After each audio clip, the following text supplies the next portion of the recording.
Hello everyone, welcome back to Nandini IAS. आपने ना ये कोटेशन तो बहुत बार सुना होगा कि जोश जो है वो असफल को भी सफल बना देता है। यस, बिल्कुल सही बात है। तो जब भी आप कोई सब्जेक्ट शुरू करते हैं ना, एकदम एक जोश के साथ शुरू कीजिए। ये मत सोचिए कि अरे ये तो डिफ़िकल्ट सब्जेक्ट है, ये कैसे करूँगा, या फिर एग्ज़ाम में अगर याद नहीं आए तो क्या करूँगी मैं। ये सब बातें और ये सारे थॉट्स जो है वो साइड में रखिए, और कोई भी सब्जेक्ट शुरू करने से पहले ना एकदम एक एंथू के साथ शुरू कीजिए कि यस, आज कुछ नया सीखने को मिलेगा, और हो सकता है कि जो आज मैं सीखूंगा या सीखूंगी जो मन लगा के, वो मेरे आगे ज़रूर काम आएगा। तो अगर लाइफ में सफल होना हो तो सोचना नहीं, पढ़ना शुरू कर दीजिए। ठीक है, तो हमने 6th और 7th क्लास की एनसीईआरटी जो है वो डिस्कस कर ली थी। अब हम स्टार्ट करेंगे आज 8th क्लास की एनसीईआरटी कर। ठीक है, इससे पहले जाइए और जो चैनल है ना नंदिनी आईएएस, उसको जाके सब्सक्राइब कीजिए, और यहाँ की जो मैराथन चल रही है हमारी, उस मैराथन को आप अपने दोस्तों के साथ और अपने फैमिली मेम्बर्स के साथ शेयर भी कर सकते हो। आई होप इन्फॉर्मेशन आपको काफ़ी अच्छी मिलेगी। ठीक है, तो आज हम स्टार्ट करते हैं 8th क्लास की एनसीईआरटी। ठीक है, आई होप आप लोगों ने 6th क्लास की और 7th क्लास की एनसीईआरटी के वीडियोस देखे होंगे। अगर आपको उससे रिलेटेड कोई भी डाउट है तो आप कमेंट सेक्शन के अंदर डाउट्स मेंशन कर सकते हो, और आप हमसे संपर्क कर सकते हो। We will resolve all your doubts related to studies. ठीक है, तो आज इसी जोश के साथ हम शुरुआत करते हैं 8th क्लास की एनसीईआरटी। देखिए, एक चीज़ आपको यहाँ तक समझ आया होगा कि हिस्ट्री के अंदर सिर्फ डेट्स इंपॉर्टेंट नहीं है। हिस्ट्री के अंदर सिर्फ ये इंपॉर्टेंट नहीं है कि राजा कौन सा आया था, उसने क्या किया था, बट हिस्ट्री के अंदर आपको साइमल्टेनियसली ये चीज़ समझने की ज़रूरत है कि इवोल्यूशन कैसे हुआ है, ह्यूमन इवोल्यूशन कैसे हुआ है, सोसाइटी का इवोल्यूशन कैसे हुआ है, एडमिनिस्ट्रेशन रिलेटेड इवोल्यूशन जो हुआ वो कैसे हुआ है। ठीक है, अब तक हमने जो अपनी 6th और 7th क्लास के एनसीईआरटी में पढ़ी थी, हमने ये देखा था कि किस तरीके से मैन जो कि हंटिंग एंड गैदरिंग करता था, वो किस तरीके से उन्होंने एडमिनिस्ट्रेशन डेवलप करना शुरू किया, किंगडम बने, एम्पायर्स बने, है ना। ये सारी चीज़ें हमने डिस्कस की थी। Then I also talked about कि कैसे फॉरेन इन्वेजन्स जो है वो चालू हुए थे, एंड भारत के अंदर, हिंदुस्तान के अंदर मुस्लिम रूलर्स का इन्वेजन चालू हुआ, और उन्होंने किस तरीके से एडमिनिस्ट्रेशन किया। नाउ उस पीरियड को हमने मिडेवल इंडिया का नाम दिया। ठीक है, आज हम स्टार्ट करते हैं इस एनसीईआरटी के अंदर लगभग मिडेवल इंडिया के बाद का पीरियड जो है, से लेके इंडिपेंडेंस तक कि कैसे हमें आज़ादी मिली, ब्रिटिशर्स कैसे आए इंडिया के अंदर। फॉरेन इन्वेजन तो पहले से ही हो रहे थे, है ना। शकास देखा हमने, कुशानास देखा, पहलवास देखा। देन मिडेवल इंडिया के अंदर हमने मंगोल एम्पायर देखा, दिल्ली सल्तनत एम्पायर देखा। ये सारे फॉरेन इन्वेजन से हुए थे। बट अभी इंडिया के अंदर, भारत के अंदर अचानक से English empire, French empire, Portuguese, ये कैसे आ गए, तो वो हम इस एनसीईआरटी के अंदर डिस्कस करेंगे। Again I am telling you कि इन एनसीईआरटी करने का मकसद ये है कि आप जब स्टैंडर्ड बुक्स पढ़ो तो आपका एक है ना बेस क्लियर हो, है ना। आपको ये चीज़ें समझनी ना पड़े, या गूगल ना करनी पड़े, या इस चीज़ के लिए आप स्ट्रगल ना कर रहे हो कि पोर्तुगीज ये क्या था, ये कब आए थे। ठीक है, अगर मैं आपको बोलूँ कि बैटल ऑफ प्लासी, तो आपके दिमाग में ना तुरंत आना चाहिए कि हाँ, ये मॉडर्न इंडिया का बैटल था। ठीक है, ये आप एंशियंट में ना ढूंढने लगो। अगर मैं आपको बोलूँ बैटल ऑफ तालीकोटा, तो आपके तुरंत दिमाग में आना चाहिए कि अच्छा, वो किन रूलर्स के बीच में था। लाइक दैट, अगर मैं आपको बोलूँ द्रविड़ा आर्किटेक्चर, तो आपके दिमाग में ये नहीं होना चाहिए कि ये क्या नई टर्म बोल दी। शिखर बोलूँ तो आपको पता हो, विमाना बोलूँ तो आपको पता हो। ठीक है, तो ये जो आपका जो बेस है ना, ये आपका पूरा बेस एनसीईआरटीज में बनता है। क्योंकि आप जब 11th 12th की एनसीईआरटी पढ़ोगे और आगे जब स्टैंडर्ड बुक्स पढ़ोगे, तो उनके अंदर डायरेक्टली टर्म दे रखी है, बट आपको वो टर्म्स को डेफिनेशन जो है, टर्म्स का इवोल्यूशन है, वो कैसे हुआ, वो आपको यहीं पे देखने को मिलता है 6th 7th and 8th class की एनसीईआरटी। ठीक है, तो इस एनसीईआरटी के अंदर टोटल 8 चैप्टर हैं। हम 1 बाय 1 जो है वो चैप्टर्स जो हैं यहाँ पे डिस्कस करेंगे, और इन चैप्टर्स के अंदर देखेंगे कि किस तरीके से हम क्या नई लर्निंग सीख सकते हैं। ठीक है, now chapter number 1, how, when and where.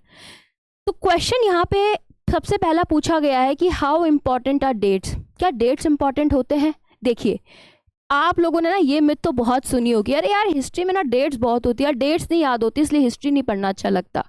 Okay, I agree, history में डेट्स होती है।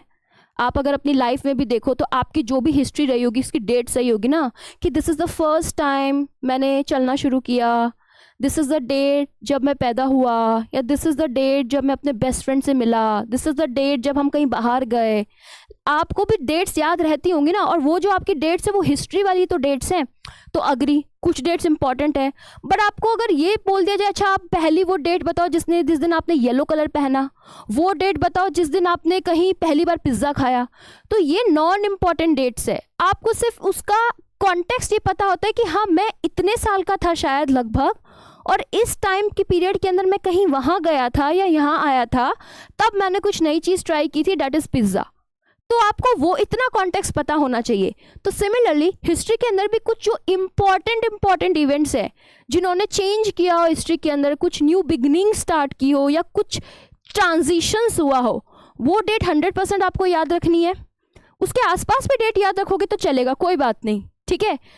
लेकिन आप जो नॉन इम्पॉर्टेंट डेट्स होती है ना, कि बहुत ज़्यादा फाइट हुई इस टाइम पीरियड में वो आया, ये सडनली ये जो नॉन इम्पॉर्टेंट डेट्स है ये आपको याद रखने की कोई आवश्यकता नहीं है। जैसे कि अगेन अगर आपको टाइम पीरियड नहीं पता होगा 18 to 19 सेंचुरी कि ब्रिटिशर्स इंडिया में आए थे, उन्होंने रूल किया था, ठीक है, तो आपको ये टाइम पीरियड तो रखना ही होगा ना याद, क्योंकि आप यू कैन नॉट से कि 1200 या 1300 में ब्रिटिशर्स इंडिया आ गए थे, यू कैंट से दीज थिंग्स, राइट। तो आपको कुछ इंपॉर्टेंट चीज़ों की डेट्स अब 100% याद रखनी है, that is very very important, ठीक है। और कुछ चीज़ों की अगर आप डेट्स नहीं याद रखोगे, एटलीस्ट आपको अप्रॉक्सीमेटली टाइम पीरियड भी पता होगा, तो you can easily solve the question in the examination, ठीक है। तो हिस्ट्री में डेट इंपॉर्टेंट है, बट कुछ डेट्स को याद करना ज़रूरी होता है, ठीक है, क्योंकि आपको अगर कुछ चीज़ों की डेट्स याद होगी तभी तो आप पास्ट को एट प्रेजेंट से कंपेयर करोगे और पास्ट को फ्यूचर से कंपेयर करोगे जब ट्रांजिशन हो रहा होगा, राइट। नाउ अब हमारे पास क्वेश्चन आता है कि इन पूरे पैराग्राफ में यही दे रखा है जो हिस्ट्री में डेट्स इंपॉर्टेंट है उसी के बारे में। तो ये यहाँ पे भी आपका व्यू पॉइंट आता है कि अरे डेट्स तो याद करनी ज़रूरी होती है, नॉन इम्पॉर्टेंट डेट्स क्या होते हैं उनको भी याद करना ज़रूरी होता है, but it's a vast subject, it's like ocean. बहुत मुश्किल है कि आप एक एक ड्रॉप्स निकालो, बहुत मुश्किल है, इट्स हाईली इम्पॉसिबल। बट अगर कुछ ड्रॉप्स निकाल के आप घड़ा भर सकते हो देन वाई नॉट, कुछ इंपॉर्टेंट चीज़ों की डेट याद रख सकते हो then why not, go for that, ठीक है। मैक्सिमम रिविजन, मैक्सिमम मेमोराइजिंग पे डिपेंड करता है कि आप कितना कर सकते हो, it's all up to you. But minimum, bare minimum जो है वो ये है कि डेट्स कुछ इंपॉर्टेंट इवेंट्स की याद रखनी ही पड़ेगी, ठीक है। Now exactly which dates are important, तो ये वही डेट है कि आपको कुछ डेट्स याद रखनी पड़ेगी और कुछ नहीं रखोगे तो इट्स फाइन। सो इस पैराग्राफ के अंदर यही दे रखा है। बेसिकली चैप्टर नंबर 1 के अंदर थोड़ा सा बेस बनाने की कोशिश की है। अब देखिए कुछ ब्रिटिश गवर्नर्स आए थे, ठीक है, वाइसरॉयज आए थे, like Hastings, Wellesley, Bentinck, Dalhousie, Canning, Lawrence, Lytton, Ripon, Curzon, Hardinge. अब आपको इनका बर्थ कब हुआ, डेथ कब हुई, ये सब नहीं याद रखना है, बट आपको ना एटलीस्ट अप्रॉक्सीमेटली टाइम पीरियड पता होना चाहिए। वो 2-3 साल ऊपर नीचे हो सकता है। वो अप्रॉक्सीमेटली अगर आपको टाइम पीरियड पता होगा ना तो आप इजीली गेस कर सकते हो कि अच्छा हाँ यार ये उस टाइम पे हुआ था।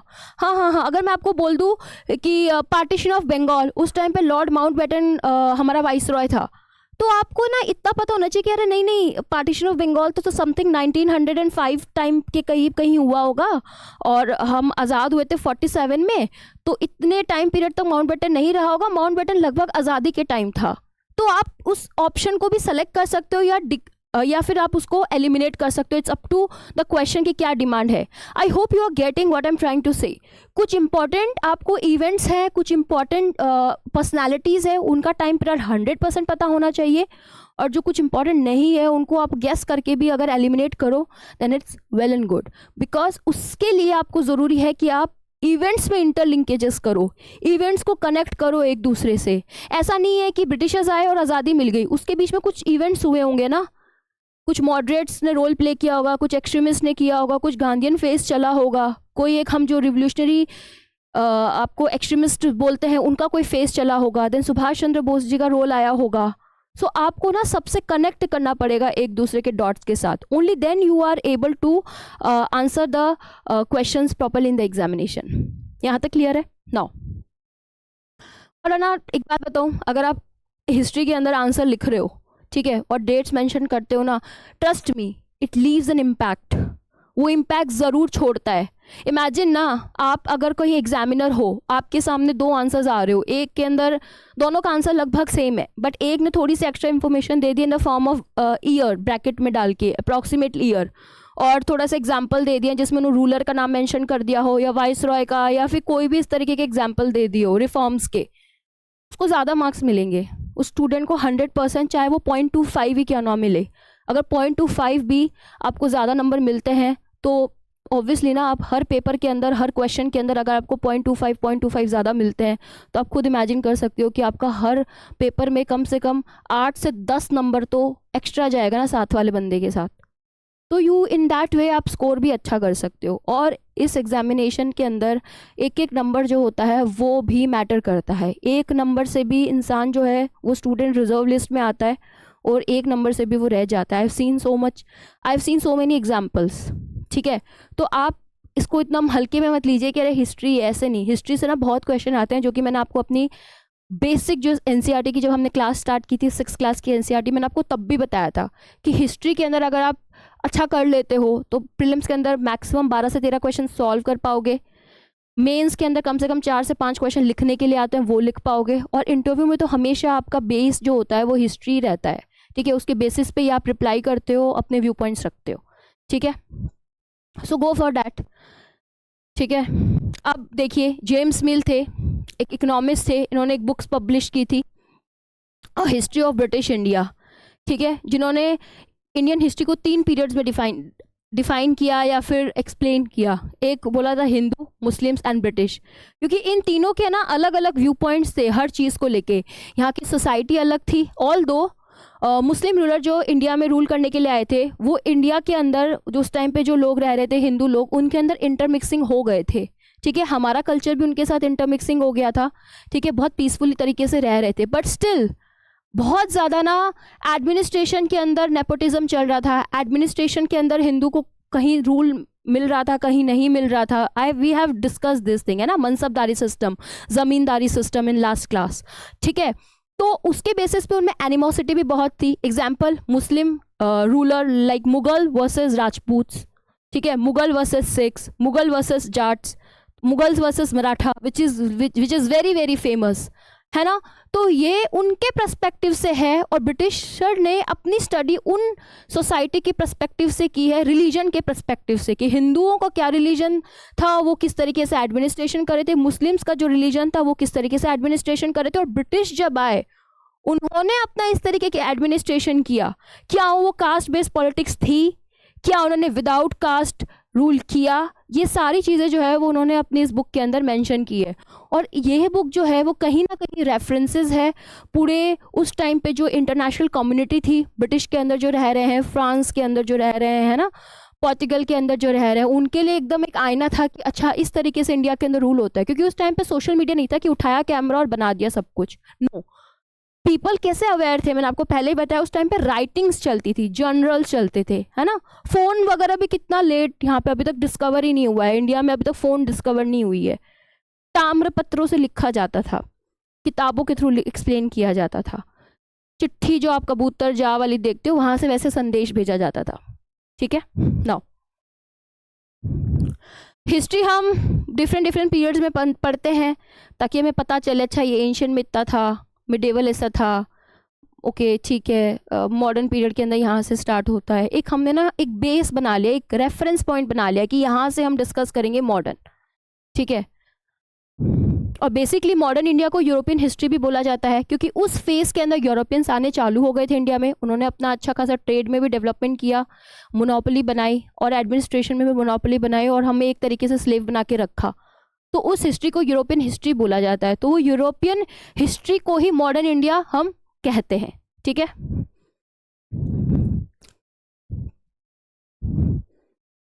नाउ अब कॉलोनियल क्या होता है, कॉलोनियलिज्म, इंपीरियलिज्म, ये सब हम वर्ल्ड हिस्ट्री में पढ़ेंगे। आई होप अपकमिंग एनसीईआरटी में भी ये एक्सप्लेनेशन होगा कि कॉलोनियलिज्म और इंपीरियलिज्म क्या होता है, दोनों में डिफरेंस होता है।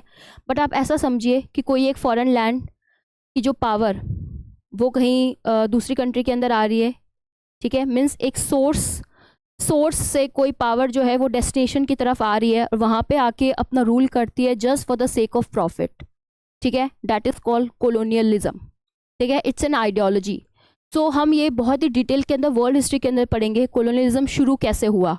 ऐसा तो नहीं कि सडनली आज किसी को दिमाग में आया कि चलो चलो इंडिया चलते हैं, वहाँ पे हमें रूल करना है, वहाँ पे बहुत प्रॉफिट होगा, नहीं, कुछ कॉलोनियलिज्म कहीं ना कहीं से कोई बेस रहा होगा, लोगों में ऐसे भावना कैसे आई कि कहीं किसी और कंट्री को स्लेव बना के वहाँ पे रूल किया जा सकता है। तो ये जो सारी क्रोनोलॉजी है ये हम वर्ल्ड हिस्ट्री के अंदर डिस्कस करेंगे, ठीक है। बट आपको ये चीज़ समझना पड़ेगा कि आपको लिंक करना पड़ेगा, ठीक है, चीज़ों को एक दूसरे के साथ लिंक करना पड़ेगा, बिकॉज एवरीथिंग, कोई भी इवेंट जो है वो हर एक दूसरे से इंटरलिंकेजेस है। आप अपने आप को देखिए, यू एज अ पर्सनैलिटी, तो आपका कोई पॉलिटिकल व्यू पॉइंट होगा, कोई सोशल व्यू पॉइंट होगा, कोई आपका इकोनॉमिक व्यू पॉइंट होगा, कोई आपका रिलेशनल चीज़ें चल रही होंगी, कहीं आप फेस्टिवल्स मना रहे होंगे, तो आपकी जो इंडिविजुअलिटी है उसके मल्टीपल रूप है, राइट। तो हर एक रूप का किस तरीके से इवोल्यूशन होता है वो आपको पता है। ऐसा तो नहीं है कि आज आप स्टूडेंट हो तो आपका कोई सोसाइटल व्यू पॉइंट नहीं है, कोई पॉलिटिकल व्यू पॉइंट नहीं है, नहीं ना, आप अपने आप को एक एज अ इवेंट लेके चलो। तो सिमिलरली अगर कोई इवेंट होता है उसके भी बहुत सारे मल्टीपल व्यू पॉइंट होते हैं जो कि एक दूसरे से इंटरलिंक्ड होते हैं, तो यहाँ पे भी आपको इंटरलिंकेजेस ही करना है।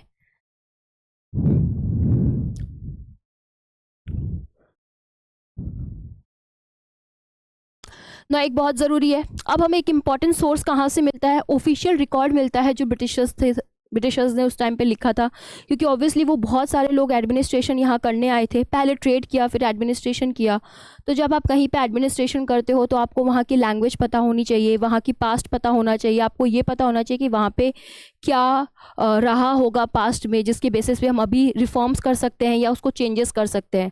तो ऑब्वियसली वो उस टाइम पे लिखते थे और उन्हीं लिखावट से हमें चीज़ें पता चली है, जैसे कि हमने एंशियंट में और मिडेवल में डिस्कस किया था, with the help of writing, with the help of painting, with the help of drama, with the help of architecture, like that.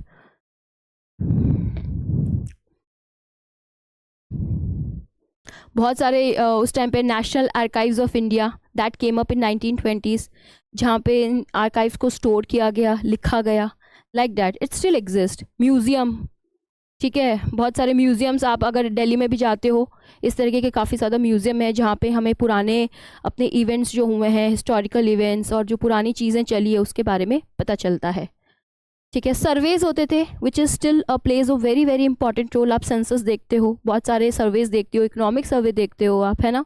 तो उस टाइम पे भी हर चीज़ को लेके सर्वे होते थे जहाँ पे पता चलता है कि अच्छा कौन सी कम्युनिटी कहाँ रहती है, कौन सी स्टेट जो है वो ज़्यादा अर्न करती है ना, किस स्टेट का हैप्पीनेस इंडेक्स ज़्यादा है, ग्रोथ ज़्यादा है, डेवलपमेंट ज़्यादा है, लाइक दैट, ठीक है। तो उस टाइम पे भी ऐसे सर्वेज होते थे जिससे सोसाइटी के बारे में पता चलता है। कुछ ऑफिशियल रिकॉर्ड्स होते हैं, उस टाइम पे ऑफिशियल रिकॉर्ड्स कैसे होते थे, जैसे कि आप मान लो किसी को लेटर लिख रहे हो, आपको पता होगा एक बुक है ग्लिम्पसेस ऑफ वर्ल्ड हिस्ट्री, आप चाहो तो उसको पढ़ सकते हो अपने फ्री टाइम में, it's a very good book. उसके अंदर जवाहरलाल नेहरू जी जब जेल में थे तो उन्होंने इंदिरा गांधी को लेटर लिखे थे, वो उस समय 3 साल तक जेल में थे, ठीक है, स्वतंत्रता सेनानी थे वो। तो उन्होंने जब 3 साल जेल के अंदर इंदिरा गांधी जी को लेटर लिखे थे और इंदिरा गांधी जी ने रिप्लाई में क्या क्या लिखा था, उसकी इतनी मोटी बुक है, कम से कम 3-3.5 हज़ार पन्नों की वो बुक है, it's a very good book. उसके अंदर आपको पता चलेगा कि उन्होंने किन टॉपिक्स के बारे में इंदिरा गांधी जी से बात की है और इंदिरा गांधी जी का क्या व्यू पॉइंट था उन टॉपिक्स को लेके, सिविलाइजेशन को लेके, आर्यव्रत को लेके, ब्रिटिश जो आए हैं उनका क्या पर्पस है, उनसे कैसे डील किया जा सकता है, लाइक दैट। तो जब लेटर की एक बुक बन सकती है तो इमेजिन इतने कितने सारे लेटर्स होंगे जो ब्रिटिशर्स रूल करने आए थे, उन्होंने अपनी फैमिली जो वहाँ ब्रिटेन में रह रही है, फ्रांस में रह रही है, उनको लेटर्स लिखे होंगे, लाइक दैट, है ना। तो वो सब चीज़ें स्टोर हो गई है, उन लेटर्स के थ्रू पता चलता है कि उस टाइम पे what they were going through. तो उन रिकॉर्ड्स, उन लेटर्स से हमें पता चलता है कि क्या हमारी हिस्ट्री थी उस टाइम पे और क्या उस टाइम पे इवेंट जो है वो चल रहे थे, ठीक है। एंड ऑब्वियसली ड्रामा, डांस, नाट्य, theatre, paintings, music, very important, आपने सुना होगा ना, खूब लड़ी मर्दानी वो तो झांसी वाली रानी थी, है ना। तो ये सारी चीज़ें लिखी गई है किसी को ग्लोरीफाई करने के लिए। तो हमें वहीं से पता चलता है कि अच्छा, झांसी, इस कविता के थ्रू ही हमें पता चल रहा है ना कि झांसी की रानी लक्ष्मीबाई ने किस तरीके से फाइट किया था। शी प्रूव्ड हर सेल्फ, ठीक है, काफ़ी ज़्यादा विक्टोरियस, उसको ग्लोरीफाई किया गया। Then how we got to know, हम लोग तो प्रेजेंट नहीं थे, but with the help of poems, with the help of writing, with the help of drama. Okay, तो एक इमोशंस डेवलप होते हैं। सो फर्स्ट चैप्टर के अंदर ज़्यादा बिल्कुल इंपॉर्टेंट नहीं है, बट आप चाहो तो इस चैप्टर को बहुत अच्छे से इस तरीके से इंटरप्रिटेशन के थ्रू पढ़ सकते हो, क्योंकि शायद आपको यही इंटरप्रिटेशन जो है वो आगे काम आएगा, और आपका जो ये मिथ है ना कि हिस्ट्री में डेट्स इंपॉर्टेंट होती है, सिर्फ याद नहीं होती है, शायद इस मिथ को भी तोड़ेगा। ठीक है, now moving towards chapter number 2, from trade to territory. ठीक है, अब देखिए ये ध्यान रखना, this line is important, Aurangzeb was the last of the powerful Mughal rulers. But इसमें और इस सेंटेंस में कि that Aurangzeb was the last ruler of Mughal rule, दोनों में डिफरेंस है। क्यों? इसमें बोला जाता है he was the last of the powerful Mughal, means ऐसा नहीं है कि औरंगजेब की जब डेथ हो गई तो मुगल रूल खत्म हो गया, नहीं, मुगल रूल तब भी चल रहा था। ठीक है, तो औरंगजेब लास्ट रूलर नहीं था, बट पावरफुल रूलर के अंदर लास्ट रूलर था, क्योंकि इनके बाद जो भी मुगल रूलर बने दे वर हाईली इनकॉम्पिटेंट। ठीक है, उनकी जो कॉन्फ्लिक्ट थे आपस के अंदर नोबल्स के साथ, या आपस में जो कॉन्फ्लिक्ट थे, उनका जो फायदा है वो आउटर पावर ने उठाया। ठीक है, so he was the last powerful ruler but not the last ruler. I hope you get it. ठीक है, तो ये थोड़ा सा ट्रिक किया जा सकता है। ठीक है, क्योंकि मुगल रूल जो है वो औरंगजेब की डेथ के बाद भी it continue to rule, but उसमें प्रॉब्लम्स थी। ठीक है, और ब्रिटिशर्स ने अपने कन्वीनियंट के हिसाब से उनको नाम दे दिया लेटर मुगल्स। मुगल रूल ख़त्म नहीं हुआ था, but their personalities were different than their forefathers. वो कितने पावरफुल थे, रूलर थे, वो ऑलरेडी हमें पता चलता है जहांगीर के रूल से, अकबर के रूल से, Shah Jahan, then Aurangzeb was also highly powerful ruler. ठीक है, तो ये ब्रिटिशर्स ने अपने कन्वीनियंट के हिसाब से बाद वाले रूलर को नाम दिया है लेटर मुगल्स। ठीक है, और इसी टाइम से यूरोपियन हिस्ट्री का जो पीरियड है वो टाइम चालू होता है, और उसी को हम मॉडर्न इंडिया बोलते हैं।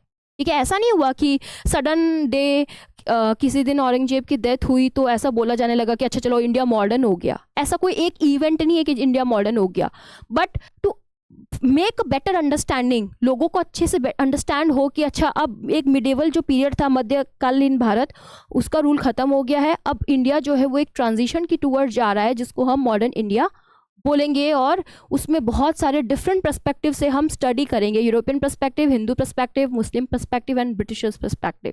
यूरोपियन के अंदर बहुत सारी पावर्स आती हैं, फ्रेंच, पोर्तुगीज़, और ब्रिटिशर के अंदर ब्रिटिश की पावर आती है। फ्रेंच ने कभी भी अपने आप को वीक प्रोजेक्ट नहीं किया है कि वो वीक थे इंडिया के अंदर, और ब्रिटिशर्स ने कभी भी अपने आप को वीक नहीं प्रोजेक्ट किया है। ऑल्दो दोनों ने अपनी म्यूचुअल अंडरस्टैंडिंग से इंडिया को डिवाइड किया था और अपनी कॉलोनीज को डिवाइड किया था, and that's how like British remained in India. ठीक है,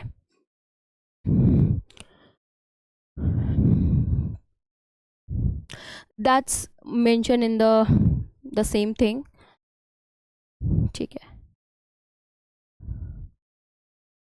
आफ्टर औरंगजेब कोई भी पावरफुल रूलर नहीं थे, ये आपको देखने को मिलते हैं। ठीक है, उसके बाद फाइनल मुगल रूल जो तब ख़त्म हुआ जब हमने 1857 रिवोल्ट लड़ा था। बहादुर शाह जफ़र को फाइनल रूलर माना जाता है मुगल एम्पायर का, एंड उनकी डिमाइसेस के बाद मुगल रूल को जो है वो ख़त्म माना जाता है इंडिया के अंदर।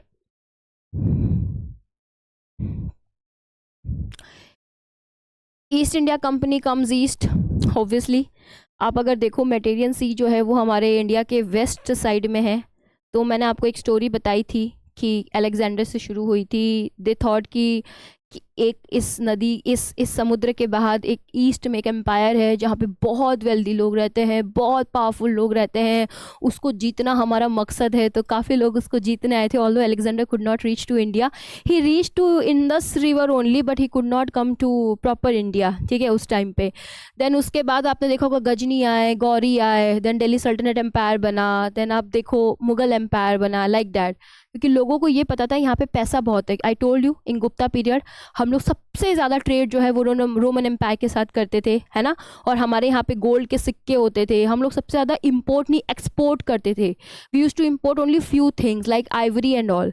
लेकिन उसके बाद हम अपने स्पाइसेस हो गया, आर्ट वर्क हो गया, क्राफ्ट वर्क हो गया, ये सब चीज़ें जो है वो जरी का काम वो सब बेचा करते थे, राइट। तो जब वो यूरोपियन लोग इंडिया के जब प्रोडक्ट यूज़ करते थे तो दे वर वेरी हैप्पी कि इतने अच्छे इतने फाइन क्वालिटी के प्रोडक्ट मिलते हैं, तो we should go there, we should explore this part also. तो यूरोप के अंदर जो एनलाइटनमेंट वाला प्रोसेस है जो हमारे इंडिया में थोड़ा लेटर चालू हुआ, मीन्स जो हम डिस्कस करेंगे, ठीक है। तो वहाँ पे जो एनलाइटनमेंट वाला फेज़ है, रेनेसां वाला फेज़ है, all these terms we will discuss in upcoming NCERT और अपकमिंग क्लासेस, वो पहले ही चालू हो गया था, जिसकी बदौलत उन लोगों ने जोग्राफिकल डिस्कवरीज करना चालू किया, and that's how they reach to India, ठीक है। तो they come to east and mainly उनका पर्पस था ट्रेड करना है, क्योंकि ट्रेड ही हो रहा था, तो उनका भी पर्पस ये था कि हमें और ट्रेड करना है और प्रॉफिट कमाना है। इसी मुद्दे के साथ वो भारत आए थे। भारत नहीं, ईस्ट आए थे। चाइना भी है, साउथ ईस्ट एशियन कंट्रीज़ भी हैं, Thailand, Cambodia, Malaysia, Vietnam, Chinese empire जो है वो भी है पूरा उस रीजन के अंदर, ऊपर मंगोल एम्पायर भी है, फिर इंडिया भी है। उसको पूरा उनको कैप्चर करना था for the purpose of trade. So that's how they come to east and हम बेसिकली ईस्ट इंडिया कंपनी पे ज़्यादा फोकस करेंगे। उस टाइम पे वहाँ पे क्वीन एलिजाबेथ थी, ठीक है। She granting the sole right to the trade with the east, ठीक है। उनको सोल राइट था। एंड ये ध्यान रखना, ब्रिटेन जो है ना वो हमेशा से ही अपने हिस्ट्री के अंदर, मतलब जो यूरोपियन हिस्ट्री है, जो यूरोपियन की यूरोप वाली हिस्ट्री है, हमेशा से पावरफुल रहा है, ठीक है। इसके बहुत सारे रीजंस हैं, वो मैं आपको डिस्कस करूंगी जब हम वर्ल्ड हिस्ट्री की क्लासेस करेंगे कि वाई यूरोप के में अभी ब्रिटेन सबसे ज़्यादा पावरफुल था, और ब्रिटेन में जो क्वीन एलिजाबेथ है उन्हीं को सबसे ज़्यादा सोल राइट क्यों था ट्रेड करने का, ठीक है। That we will discuss in the world history classes.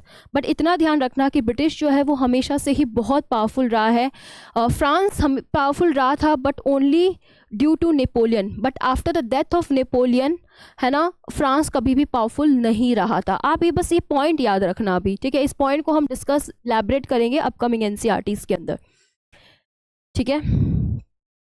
और जब इनके पास सोल राइट है क्वीन एलिजाबेथ के पास, ब्रिटेन के पास, तो कोई भी दूसरी कंपनी जो है वो इनके साथ जो है वो कॉम्पीट नहीं कर सकती थी, ठीक है। So this company, east India company, was looking forward for new land जहाँ पे चीप प्राइस पे इनको सामान मिले और वो यूरोप लेके आए और यहाँ यूरोप में आके हाई प्राइस में बेचे। So at that time they followed the policy of mercantile and this process is called mercantilism. Mercantilism का बहुत ज़्यादा इवोल्यूशन कैसे हुआ, इंडस्ट्रियल रिवोल्यूशन कैसे हुआ, ये हम डिस्कस करेंगे। बट अभी आप ये ध्यान रखना दैट मर्केंटाइलिज्म इज़ एन आइडियोलॉजी जहाँ पे सोल पर्पस होता है ट्रेड करना और उस ट्रेड से अर्न करना होता है प्रॉफिट, और उस प्रॉफिट को वो वापस री इन्वेस्ट करते हैं इन द प्रोडक्शन, और उस प्रोडक्शन से वापस ट्रेड करते हैं, देन वो उसे प्रॉफिट करते हैं। ये कंटिन्यू साइकिल जो है वो चलता रहता है। इस प्रोसेस को हम कहते हैं मर्केंटाइलिज्म, ठीक है। इनका सोल पर्पस ही ये था कि हम ईस्ट जाएंगे, ट्रेड करेंगे, सामान सस्ते में लेके आएंगे यूरोप में और महंगे में बेचेंगे, और उससे जो प्रॉफिट बनेगा उससे वापस सामान खरीदेंगे, उससे प्रोडक्शन बढ़ाएंगे, फिर से उसको इस तरीके से री इन्वेस्ट करेंगे, लाइक दैट। इसी पर्पस के साथ वो ईस्ट आए थे, not only India but east. But since we are preparing for Indian civil service examination, so we will focus on Indian specific, ठीक है। नाउ तो इस तरीके से उन्होंने खोज की, लाइक कोस्ट ऑफ अफ्रीका ढूंढा, ठीक है। और फिर ऐसे बेस करते करते इंडियन ओशन को बेस करते करते दे केम टू गोवा, क्योंकि अगर आप देखो इंडियन ओशन में सबसे पहले नज़दीक क्या है, गोवा है, जहाँ पे सबसे ज़्यादा पोर्ट्स बने हुए, गुजरात, गोवा, महाराष्ट्र वाला port, but they came at Goa. और यहाँ पे उन्होंने अपना पोर्तुगीज़ एक्सप्लोरर ही सबसे ज़्यादा पहले यहाँ आए थे, एंड उसके बाद डच आए थे। इन ब्रिटिश जो है वो सबसे लेट आए थे बाय द वे, बट उन्होंने सबसे ज़्यादा रूल किया था, ठीक है। तो इस तरीके से वहाँ पे कॉन्फ्लिक्ट चल रहा था। पहले पोर्तुगीज़ आ रहे हैं, फिर डच कह रहे हैं हम भी जाएंगे, स्पेन वाले कह रहे हैं हम भी जाएंगे, ब्रिटिशर्स कह रहे हैं हम भी आएंगे, फ्रांस कह रहे हैं हम भी आएंगे। क्योंकि एक जो आ जाता है वो फिर जब प्रॉफिट कमा के लेके आता है तो बाकी कंट्रीज़ में भी जो बैठे लोग हैं उनको लगता है कि अच्छा ये जा सकते तो हम क्यों नहीं जा सकते हैं, हमें भी ट्राई करना चाहिए। तो इस तरीके से ना कंपटीशन जो है वो इन कंपनीज के अंदर बढ़ गया था, इन फॉरेन पावर्स के अंदर, एक ही टेरिटरी को लेके और कुछ गुड्स को लेके। सो that's how they started competing with each other. तो वहाँ पे उन लोगों में भी बैटल्स हुई, फाइट्स हुए, इनफैक्ट वॉर्स हो गए बड़े बड़े, ठीक है। एंड वो सेम क्वालिटीज़ के जो कॉटन है, सिल्क है, ये बड़ी अच्छी क्वालिटी की ये चीज़ें इंडिया में प्रोड्यूस होती थी, जो कि यूरोप में वो कपड़े पहने जाते थे, ठीक है। In fact all the spices like paper, cloves, cardamom, cinnamon, ये सब ग्रेट डिमांड में थे यूरोप के अंदर। तो इस तरीके से यूरोपियन कंपनीज के अंदर कंपटीशन जो है वो इंक्रीज़ हो गया था, ठीक है। तो इसमें क्या होता था, लेट्स से पोर्तुगीज़ अपनी शिप लेके इंडिया की तरफ आ रहे हैं, मतलब ईस्ट कोस्ट की तरफ आ रहे हैं, इंडियन ओशन की तरफ। तो ब्रिटिश बीच में अटैक करेंगे, उनको शिप को ब्लॉकेट कर देंगे, रोकने की कोशिश करेंगे। फिर वहाँ पे वो लड़ाई जो होगी वो यूरोप में भी चल रही होगी सिमिलरली। फिर यूरोप में देखा जाएगा कि अच्छा फ्रांस पावरफुल हो गया उस टाइम पे, तो चलो ठीक है, जब ब्रिटिश शिप आ रही है इंडियन ओशन की तरफ तो फ्रांस उसको ब्लॉक करेगी। तो इस प्रोसेस के अंदर ऐसा नहीं कि बहुत ईजी प्रोसेस था। आपने कभी इंडियन ओशन देखा होगा, कभी आप अरेबियन सी अगर आपने कभी देखा होगा, तो आप देखोगे it's a vast ocean, it's highly impossible. अगर कोई ब्लॉकेट कर देता है कहीं पे शिप को, तो बीच में उसका आगे बढ़ना बहुत मुश्किल होता है, वहाँ पे बैटल्स होते हैं कंटिन्यूसली। तो ऐसा नहीं है कि यूरोप से पोर्तुगीज़ आए बहुत आसानी से आ गए और किसी ने उन सबको उन्होंने आने दिया, नहीं, they had to fight in the Europe also, है ना। तो इस तरीके से उनमें कंटिन्यूसली खींचा तानी वाली कंपटीशन जो है वो कंटिन्यूसली चल रही थी, क्योंकि सब लोग एक ही चीज़ बेचना चाह रहे थे, और वो भी अच्छी क्वालिटी की, क्योंकि इंडिया में उस टाइम पे अच्छी क्वालिटी के प्रोडक्ट उग रहे थे, ठीक है, made in India, okay, silk, cotton, तो अच्छी क्वालिटी के प्रोडक्ट उग रहे थे, अच्छी क्वालिटी के प्रोडक्ट डेवलप हो रहे थे। And that's why all this European power were highly interested in Indian products, ठीक है। बट फाइनली फिर ईस्ट इंडिया कंपनी आई। ईस्ट इंडिया कंपनी जो है उन्होंने फर्स्ट फैक्ट्री अपनी सेटअप की हुगली के अंदर, क्योंकि देखो हुगली क्यों चूज़ किया, ईस्ट पार्ट में, है ना, ईस्ट पार्ट में चालू किया, क्योंकि वेस्ट में तो ऑलरेडी पोर्तुगीज़ ने ऑक्यूपाई कर रखा था गोवा, देन थोड़ा बहुत महाराष्ट्र, बॉम्बे वाला पार्ट, तो वहाँ पे उनका दबदबा था। तो उनसे फाइट करना ब्रिटिशर्स को बड़ा मुश्किल पड़ रहा था, क्योंकि उन्होंने ऑलरेडी अपनी मोनोपोली वहाँ पर डेवलप कर ली थी, राजाओं के साथ उनका अच्छा रिलेशन बना लिया था। तो ब्रिटिशर्स ने सोचा कि ठीक है, हम ईस्ट में अपनी फैक्ट्री सेटअप करते हैं, and they setup their factory at first factory at Hooghly. This is a prelims related question 1651 के अंदर, ठीक है। यहाँ पे कंपनी के जो ट्रेडर्स थे उन्होंने उस टाइम पे उसको बोला फैक्ट्री, और यहीं से ऑपरेट करते थे, ठीक है। फैक्ट्री के वेयर हाउसेज यहीं थे, गुड्स को यहीं पे एक्सपोर्ट किया जाता था, सॉर्टेड किया जाता था, यहीं पे इनका ऑफिस था जहाँ पे ऑफिशियल सेट करते थे, ठीक है। जैसे जैसे ट्रेड एक्सपेंड हुआ, अब देखो ना, आप कहीं बात सुनो, अगर आपके घर से कोई दिल्ली आता है सिविल सर्विसेज की तैयारी करने और वो आईएएस बन जाता है, वेरी गुड, तो उनके आसपास वाले लोग सोचते हैं कि यार हम भी अपने बच्चे को दिल्ली भेजेंगे आईएएस की तैयारी करने के लिए, वो भी आते हैं, वो भी सफल हो जाते हैं। तो फिर और पड़ोसी सोचते हैं कि यार हमें भी भेजना चाहिए, उसका बेटा गया था तो हमें भी भेजना चाहिए, वो भेजते हैं, आते हैं, वो सफल होते हैं। तो ये प्रोसेस जो है वो कंटिन्यूसली चलता रहता है। तो सिमिलरली अगर कोई ट्रेडर यूरोप से आके इंडिया में फैक्ट्री सेटअप करता है और वहाँ से अगर बेनिफिट लेके जाता है, तो ऑब्वियसली वहाँ के जो उसके फ्रेंड्स हैं या फैमिली मेम्बर्स हैं, ये जो आसपास के लोग हैं, वो भी तो यही सोचेंगे ना कि अब हमें भी इंडिया जाना चाहिए और प्रॉफिट कमाने के लिए। तो इस तरीके से नंबर ऑफ ट्रेडर्स जो हैं वो इंडिया में आने के लिए, मर्चेंट जो है वो इंक्रीज हो गए, and that's how this trade increased, fully increase, ठीक है। उसके बाद कोलकाता डेवलप हो रही थी धीरे धीरे, जहाँ पे ट्रेड होगा वहाँ वो सिटी डेवलप होगी, ठीक है। उसके बाद इन ट्रेडर्स ने औरंगजेब को बोला कि हमें एक फरमान जारी कर दो, फरमान दे दो, ठीक है, इशू कर दो, जहाँ पे कंपनी का राइट हो टू ट्रेड ड्यूटी फ्री, उनको कोई ड्यूटी ना पे करनी पड़े, क्योंकि ड्यूटी पे करते हैं तो पैसे जाते हैं ना ट्रेडर के हाथ से।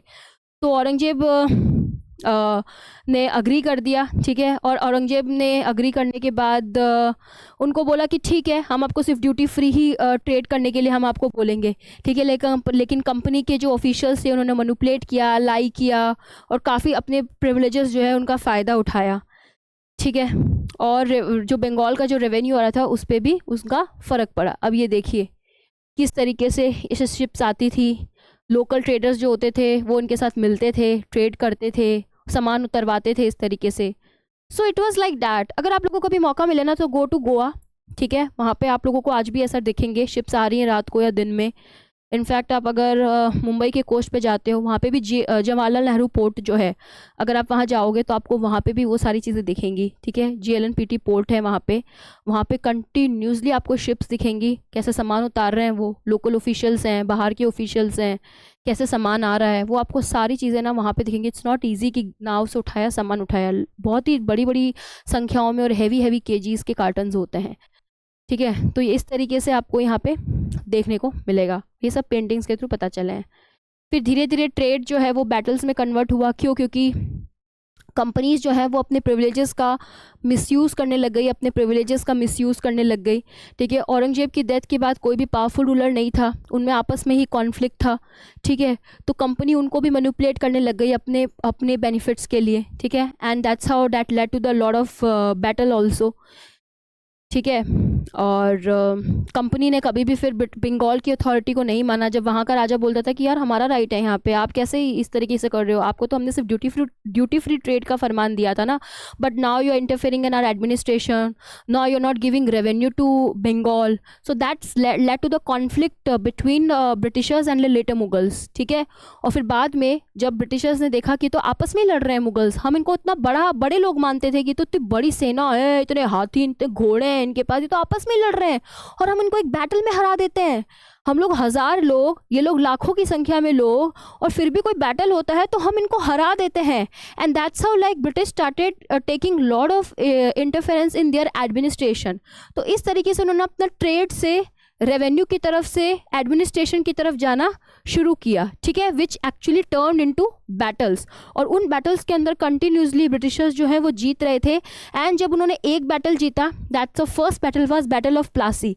जब उन्होंने बैटल ऑफ प्लासी जीता ना, तो उनको लगा कि it's so easy, in nawabs को तो इतना ईजिली मैनिपुलेट किया जा सकता है, they can behave like a puppet, इनको पपेट बनाया जा सकता है, एंड इस तरीके से इनको मैनिपुलेट करके हम और रूल कर सकते हैं।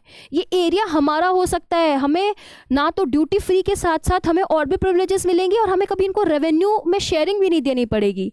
सो दीज काइंड ऑफ मोटिव्स, जो कि सिर्फ एक बैटल की वजह से हुआ था, उसकी वजह से ब्रिटिशर्स ने अपना जो स्ट्रेंथ है वो इंडिया के अंदर आजमाना चालू कर दिया। And battle of Plassey actually change the fate of India. This is the first time, and after few years of this battle of Buxar हुआ, जिसकी वजह से कंप्लीटली ब्रिटिश का एडमिनिस्ट्रेशन जो है वो इंडिया के अंदर स्टार्ट हो गया। And it was clear from battle of Buxar कि ब्रिटिश ही है जो सोल अथॉरिटी है, जो कि इंडिया के अंदर रहने वाली है।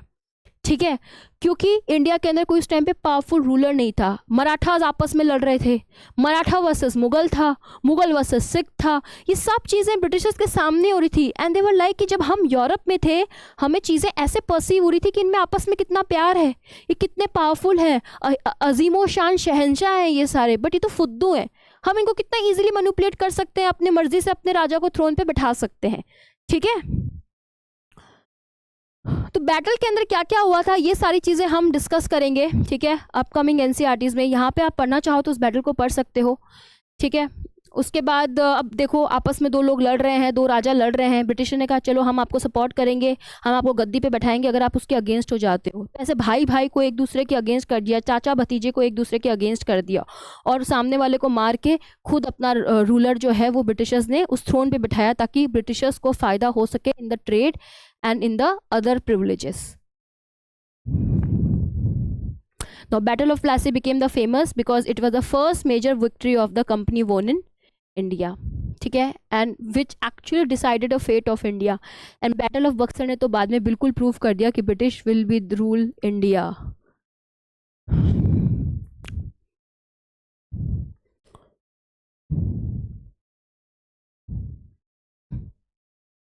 नाउ एक चीज़ होगी कि कंपनी को जब डायरेक्टली, एक तरीके से डायरेक्टली नहीं इनडायरेक्टली रूल किया अपने पपेट को बिठा के, बट कई पपेट ब्रिटिशर्स की बात नहीं मानते थे। सो एट दैट टाइम कंपनी ने ये भी डिस्कवर किया कि this was the rather difficult, क्योंकि कई बार पपेट भी इतना हेल्पफुल नहीं होते जितना ब्रिटिशर्स ने सोचा है, तो उसके लिए दूसरे एफर्ट्स भी करने ज़रूरी हैं। And that's how they started manipulating, तो उन्होंने मैनिपुलेट करना शुरू किया। ठीक है, जैसे कि अब इन्होंने क्या किया, कंपनी ने क्या किया बैटल ऑफ प्लासी के बाद, मीर जाफ़र, ठीक है, मीर जाफ़र को डिपोज किया और इंस्टॉल कर दिया मीर कासिम को। ठीक है। और उसकी वजह से हुआ battle of Buxar. Battle of Buxar में जब उन्होंने पपेट शुरू किया और नवाब और बोला कि नवाब को ना हर महीने इनको 5 लाख रुपए जो है वो देने पड़ेंगे कंपनी को। इस तरीके से फरमान अब उल्टा हो गया, मतलब अब ब्रिटिशर्स ने अपना पपेट बैठाया और बोला कि हम आपकी अथॉरिटी तभी मानेंगे जब आप हमें 5 लाख रुपए हर महीने दोगे। किस बात के देंगे? बट मुगल जो है वो काफ़ी वीक अथॉरिटी में थे उस टाइम पे। मुगल हैड टू पे, और मुगल्स ने इनको 5 लाख रुपए हर महीने पे किया गया है। ठीक है, इस तरीके से इनका रेवेन्यू वगैरह आया। मीर जाफ़र जब मर गए तो अब क्लाइव ने डिक्लेयर किया, रॉबर्ट क्लाइव जो उस टाइम पे वाइसरॉय थे, we must indeed become nawab ourself. मतलब अब हमें किसी नवाब की ज़रूरत नहीं है, हम खुद ही नवाब हैं। अब हम अपनी मर्जी से रूल करेंगे, ना तो हमें किसी से फरमान लेने की ज़रूरत है, ना अपना रेवेन्यू के अंदर शेयर करने की ज़रूरत है। जो भी ट्रेड होगा उसका 100% प्रॉफिट हम रखेंगे। ठीक है, तो दैट्स वाई मैंने आपको अभी भी बताया कि बैटल ऑफ प्लासी ने फर्स्ट विक्ट्री दी थी, बट बैटल ऑफ बक्सर ने बिल्कुल डिसाइड कर दिया था कि who will rule India and who is the soul authority in India. That was Britishers. इस तरीके से कंपनीज जो है वो खुद जो क्या बन गए, नवाब बन गए। They could not pronounce it nawab, so they call themselves as nawab. Okay, like that. तो company officials themselves behave like a nawab. उसके बाद उन्होंने अपने हिसाब से एडमिनिस्ट्रेशन करना जो है वो चालू किया, एंड कंपनी का रूल जो हो गया वो क्या हो गया, एक्सपेंड हो गया।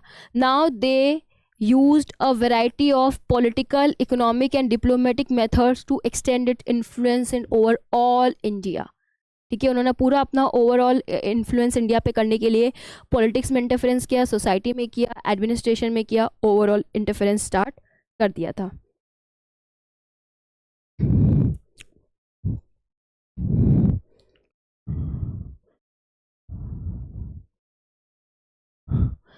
दे had to battle with lot of people. ठीक है, उनका बैटल मराठास के साथ हुआ, बैटल ऑफ मराठास। ठीक है, जिसमें इंग्लिश वर्सेस मराठास थे। इनका बैटल मैसूर के साथ हुआ।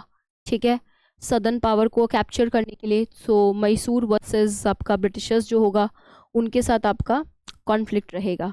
ठीक है, अब इसमें टीपू सुल्तान बहुत इंपॉर्टेंट है, क्योंकि टीपू सुल्तान ने जो है वो ब्रिटिशर्स को हराया था। अब ऐसा नहीं है ब्रिटिशर्स सब जगह जीते हो, कई जगह जहाँ बाजीराव टू थे वहाँ पे छोटे छोटे बैटल्स हुए थे ब्रिटिशर्स के मराठास के साथ। Excuse me. तो ब्रिटिशर्स जो है वो वहाँ पे हारे थे। टीपू सुल्तान के साथ भी ब्रिटिशर्स जो है वो हारे थे।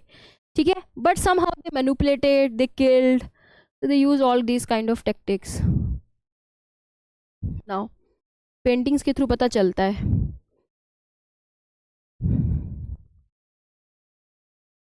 ये एक रिफ्लेक्ट करता है, this is a Tipu's toy. Tiger का टाइगर एज अ टॉय था टीपू का, तो उनकी जो ग्लोरिफिकेशन है वो इस पेंटिंग के थ्रू बताई गई है कि he was called as a tiger, क्योंकि वो टाइगर को भी मार देते थे, हरा देते थे बैटल के अंदर। और Britishers were very afraid of Tipu Sultan. ठीक है, तो ये बैटल से हमें पता चलता है। मराठास के साथ वॉर हुए इनको। ठीक है, तो यहाँ पे कुछ कुछ अलग अलग गवर्नर्स थे। अब ऐसा नहीं है कि पहले सारे मैसूर के साथ हो गए फिर मराठास के साथ हो गए, साइमल्टेनियसली अलग अलग राजाओं के साथ अलग अलग तरीके के वॉर जो है वो चल रहे हैं। ठीक है, पैरामाउंसी का खेल था। पैरामाउंसी का मतलब होता है कि अपने आप को सुप्रीम पावर बनाने का खेल था।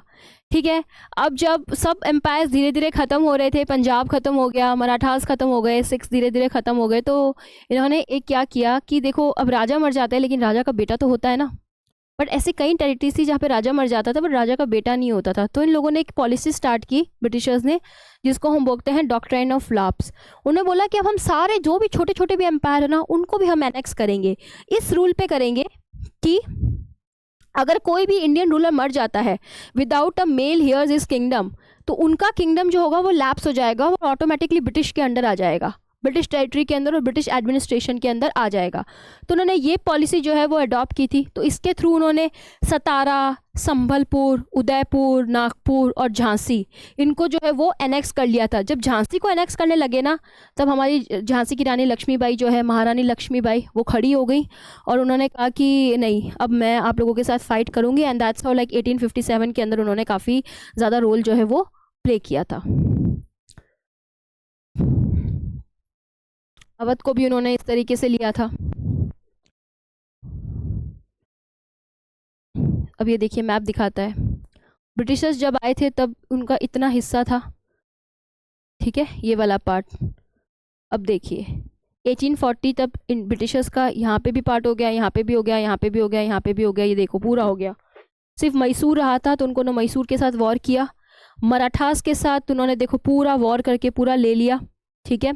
मुगल एम्पायर जो है ये पूरा था, वो मुगल एम्पायर ले लिया। दिल्ली जो कि इंपॉर्टेंट सिटी थी ले लिया। कलकत्ता में फर्स्ट फैक्ट्री डाल ही रखी थी, ठीक है। नीचे आप जाओगे, इन्होंने साउथ के भी 2 बाकी रूलर्स थे उनको भी हरा दिया, ठीक है। So now you can see that उनके पास क्या बचता है, मैसूर बचता है, और उन्होंने मैसूर को भी ख़त्म करके फाइनल इसको भी एनेक्स कर लिया था। तो अभी आप ये देखिए 1857 जब डॉक्ट्राइन ऑफ लैप्स वगैरह सब कुछ रख दिया था। मुगल, मराठास, नाउ मैसूर का थोड़ा सा पार्ट रहता है, वो भी बाद में इनके अंदर आ गया था। एंड नाउ विजयनगर एम्पायर, सब कुछ जो है वो ब्रिटिशर्स ने ऑक्यूपाई कर लिया था, ठीक है। इस बुक के अंदर France versus British conflict mention नहीं किया गया है, ब्रिटिश वर्सेस पोर्तुगीज कॉन्फ्लिक्ट भी मेंशन नहीं किया गया है, since these are very very big topic जिनको हम अपकमिंग एनसीईआरटीज में अगर नहीं मेंशन होगा तो हम स्टैंडर्ड बुक्स के थ्रू करेंगे। But don't worry about it कि ब्रिटिश और फ्रांस के कॉन्फ्लिक्ट को किस तरीके से रिजॉल्व किया गया और ब्रिटिश और पोर्तुगीज के कॉन्फ्लिक्ट को भी किस तरीके से रिजॉल्व किया गया, ठीक है। नौ एक चीज़ ध्यान रखना, गोवा,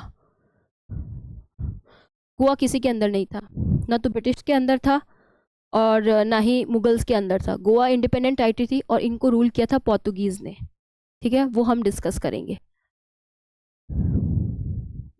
नाउ न्यू एडमिनिस्ट्रेशन बैठाए। न्यू एडमिनिस्ट्रेशन को उन्होंने देखो सिर्फ पावर जो है वो बंगाल में भी नहीं बट बॉम्बे और मद्रास के अंदर भी अडॉप्ट कर ली।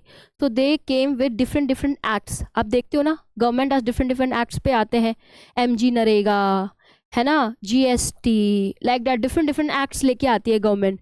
तो उस टाइम पे जो कंपनी रूल कर रही थी उनके जो एक्ट्स आ रहे थे वो ब्रिटेन से आ रहे थे और उन्हें डिफरेंट डिफरेंट अपने एक्ट्स लेके आए। तो उनमें एक्ट्स में आएगा 1773 टू 1785, ठीक है। अब यहाँ पे इन्होंने कंपनी ने अपनी पावर जो है वो एक्वायर्ड कर ली थी बंगाल के अंदर, बॉम्बे के अंदर एंड मद्रास के अंदर, और इनको नाम दिया गया presidencies. Madras presidency, Bombay presidency, Bengal presidency. आप ये सारे एक्ट्स है ना एक जगह और पढ़ेंगे, डैट इज पॉलिटी। लक्ष्मीकांत के अंदर पूरा एक्ट्स के बारे में दे रखा है 1773 से लेके 1947 तक। तो आप वो सारे एक्ट्स जो है वो वहीं पढ़ेंगे, ठीक है। तो आप हिस्ट्री में चाहो तो थोड़ा पढ़ सकते हो बट पॉलिटी में तो आप पढ़ोगे ही पढ़ोगे, ठीक है। न्यू जुडिशियल सिस्टम स्टार्ट किया जिनको हम बोलते हैं कोर्ट्स। क्रिमिनल कोर्ट और सिविल कोर्ट जो है वो वहाँ पे डेवलप किया गया। अब क्रिमिनल कोर्ट को एक नया नाम देते हैं फौजदारी अदालत, ठीक है, और सिविल कोर्ट को हम बोलते हैं दीवानी अदालत। यहाँ पे पहले जो है वो मौलवी और हिंदू पंडित्स अपना इंटरप्रिटेशन करते थे कि क्या उनका जुडिशियल सिस्टम होना चाहिए, क्या प्रैक्टिसेस होनी चाहिए, क्या रिवॉर्ड्स एंड पनिशमेंट होने चाहिए, ठीक है। और क्रिमिनल कोर्ट जो है वो काजी के अंदर थे, मुफ्तीज़ वगैरह इन सब के अंदर थे। बट ब्रिटिशर्स ने आके देखो इस तरीके से बैठते थे, इस तरीके से कोर्ट की प्रोसीडिंग होती थी। बट ब्रिटिश ने जब अपना एडमिनिस्ट्रेशन लिखा एडमिनिस्ट्रेशन किया तो इस टाइम पे उन्होंने बहुत सारे जो इंडियन के जो टेक्स्ट थे लॉ को लेके, जस्टिस को लेके, उसको ट्रांसलेट किया, उनको मैनिपुलेट किया और अपने रूल यहाँ पे इस्टेब्लिश किए। नाउ अब कोई काजी और मौलवी जो है वो नहीं पढ़ेगा क्रिमिनल कोर्ट, उनका कोई अधिकार नहीं होगा जजमेंट देने का। जजमेंट अभी सिर्फ एक ही सरकार देंगी, वो होंगी ब्रिटिश सरकार, ठीक है। नाउ कंपनी की आर्मी भी धीरे धीरे बन गई थी। कंपनी का आर्मी तो बनना जायज़ था ना, फाइट किससे कर रहे हो आप? पहले इंडियन एडमिनिस्ट्रेशन के जो भी रूलर्स हैं उनके साथ कर रहे हो आप, मराठा, सिख्स, जाट्स, मसूर, इन सब के मुगल्स इनके साथ कर रहे हो, और साइमल्टेनियसली आपको अपनी आर्मी बनानी पड़ेगी क्योंकि आपका कॉन्फ्लिक्ट यूरोप के अंदर बाकी यूरोपियन पावर्स के साथ भी है और प्लस इंडिया के अंदर जो यूरोपियन पावर आना चाह रही है उनके साथ भी है। तो आपको फाइट तो करनी पड़ेगी और अपनी आर्मी स्ट्रांग रखनी पड़ेगी। उन आर्मी का पैसा कहाँ से आएगा?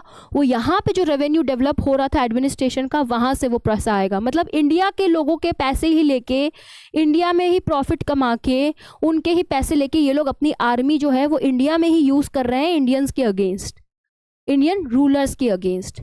तो यही इनका मोटिव था और यही जो है वो कॉन्टिन्यूसली चलता रहा था।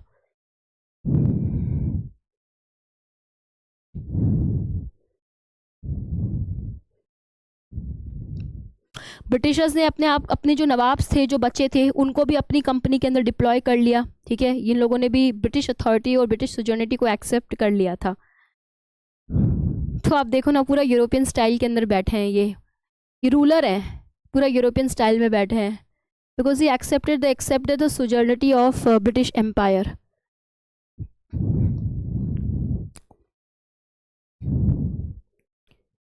नाउ आप चाहो ना इसके पीछे के क्वेश्चन सॉल्व कर सकते हो।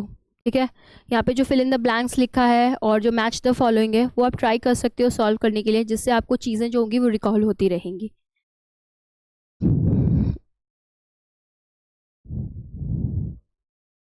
नाउ अब हम मूव करते हैं chapter number 3, ruling the country side. Rule किया उन्होंने कंट्री साइड। तो यहाँ पे कंपनी जो है वो अब दीवान बन गई, मीन्स मेन हेड बन गई एडमिनिस्ट्रेशन में, रेवेन्यू में एंड इकोनॉमिक पावर। ठीक है, तो वो किस तरीके से बनी? ठीक है, नाउ देखो, the diwan the company became the chief financial administrator of the territory under its control. ठीक है, अब वो अपने हिसाब से चीज़ें ऑर्गेनाइज कर रही हैं, रेवेन्यू पॉलिसीज़ लेके आ रही हैं, जुडिशियल सिस्टम, एडमिनिस्ट्रेशन सिस्टम लेके आ रही हैं, जो कि सिर्फ और सिर्फ उनको फ़ायदा करेंगे, जो उनके ट्रेड के पर्पस को सॉल्व करेंगी, उनके मैनिपुलेशन को सपोर्ट करेंगी। वो पॉलिसीज़ जो है वो लेके आ रहे हैं।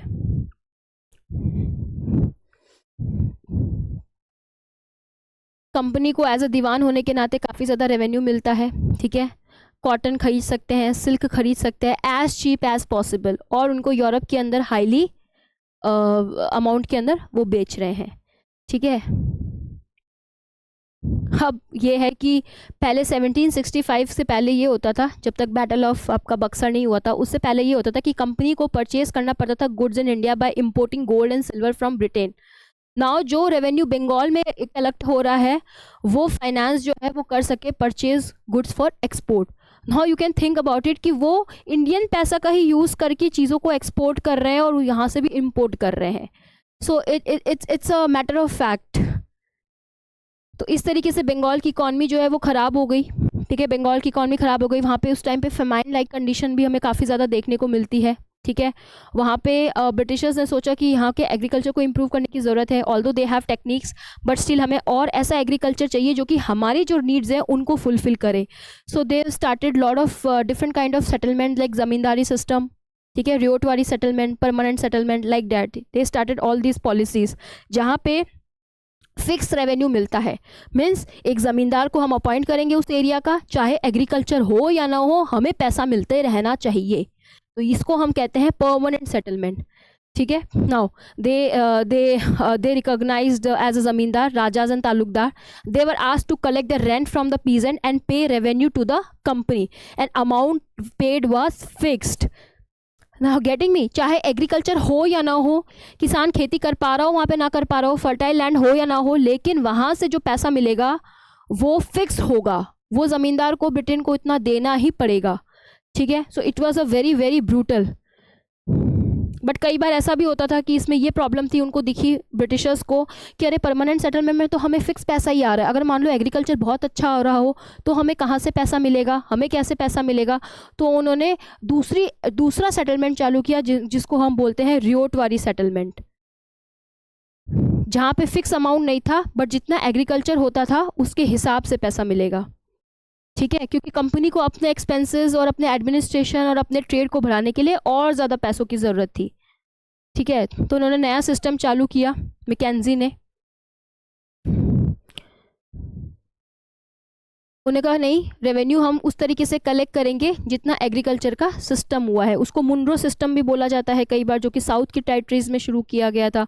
तो नाम उनके ना गवर्नर जनरल्स पे पड़े हैं। Munro was the governor general, तो उनका नाम जो है वो मुनरो सिस्टम उसको बोल दिया गया है। नाउ एक चीज़ और ज़रूरी है कि इंडिगो के बारे में बहुत ज़रूरी है, आप ये पढ़ सकते हो यहाँ पे, ठीक है। एक तो ओपियम वॉर हुआ था, वो हम पढ़ेंगे वर्ल्ड हिस्ट्री के अंदर। एक जो हुआ वो इंडिगो बहुत इंपॉर्टेंट है। इंडिगो में ये है कि ब्रिटिश ने ये भी रियलाइज़ किया कि country side could not only yield revenue, it could also grow the crops that European required. Europe को जो क्रॉप्स चाहिए वो भी तो इंडिया में उगाया जा सकता है, तो कैसे? सो उन्होंने ये सोचा कि कंपनी ट्राई कर रही थी, they were trying to best to expand the cultivation of opium and indigo. Since I mention the opium war हम पढ़ेंगे कि कैसे चाइना के साथ वॉर हुआ था ओपियम का इंडिया को लेके, और इंडिगो के बारे में हम अभी पढ़ेंगे, ठीक है। तो उन्होंने सोचा कि एक काम करते हैं, हम यहाँ पे इंडियंस जो कल्टीवेटर्स है ना, उनको हम फोर्स करते हैं कि वो दूसरी क्रॉप्स भी उगाएं जो कि हमें फ़ायदा करे। मैंने आपको इकोनॉमिक्स के एनसीईआरटी के अंदर पढ़ाया था commercialisation of agriculture, commercial agriculture के बारे में भी बताया था कि कुछ क्रॉप्स ऐसी होती हैं जो कि हमें कमर्शियली फ़ायदा करती हैं, वो हमारे सस्टेनेंस के लिए नहीं होती, लाइक जूट है ना, like sugar cane, like coffee है ना, तो उसमें एक इंडिगो भी आती है, ठीक है। तो उन्होंने कहा कि जूट उगाओ बंगाल के अंदर, टी उगाओ आसाम में। मैंने आपको पहले भी बताया था कि टी जो है वो ट्रॉपिकल क्रॉप नहीं है, हमारी इंडिया की इंडिजिनियस क्रॉप नहीं है, वो बाहर से आई है। I have given you the example of green tea also, British green tea. अगर आप देखोगे तो उस पर एक कंपनी है ब्रिटिश ग्रीन टी, ठीक है। ये आप जो ये कंपनी देखते हो ग्रीन टी की, ये सब फॉरेन कंपनीज है, ठीक है। तो फिर बाद में जब इंडिया में वो टेस्ट अच्छा नहीं लगा तो they started pouring milk in the T, and that's वो इंडियंस को काफ़ी अच्छा लगने लगा। बट ये बेसिकली इनका पर्पस ये था ब्रिटिशर्स का उस टाइम पे कि कुछ ऐसी क्रॉप्स भी उगाए जो यूरोप के रिक्वायरमेंट के हिसाब से हो, क्योंकि यूरोपियंस यहाँ पे भी रह रहे हैं, हम प्लस वो सेल कर सकते हैं वो क्रॉप, वो प्रोडक्ट अपनी कंट्री के अंदर विथ चीप प्राइजेज, ठीक है। तो उन्होंने जूट उगाया बंगाल में, tea in Assam, sugar cane in UP, Punjab, Maharashtra and Punjab, और राइस उगाया इन्होंने मद्रास के अंदर, ठीक है। अब कैसे किया जाए, तो उन्होंने अपने डिफरेंट मेथड जो हैं वो अडॉप्ट करने शुरू किए। नाउ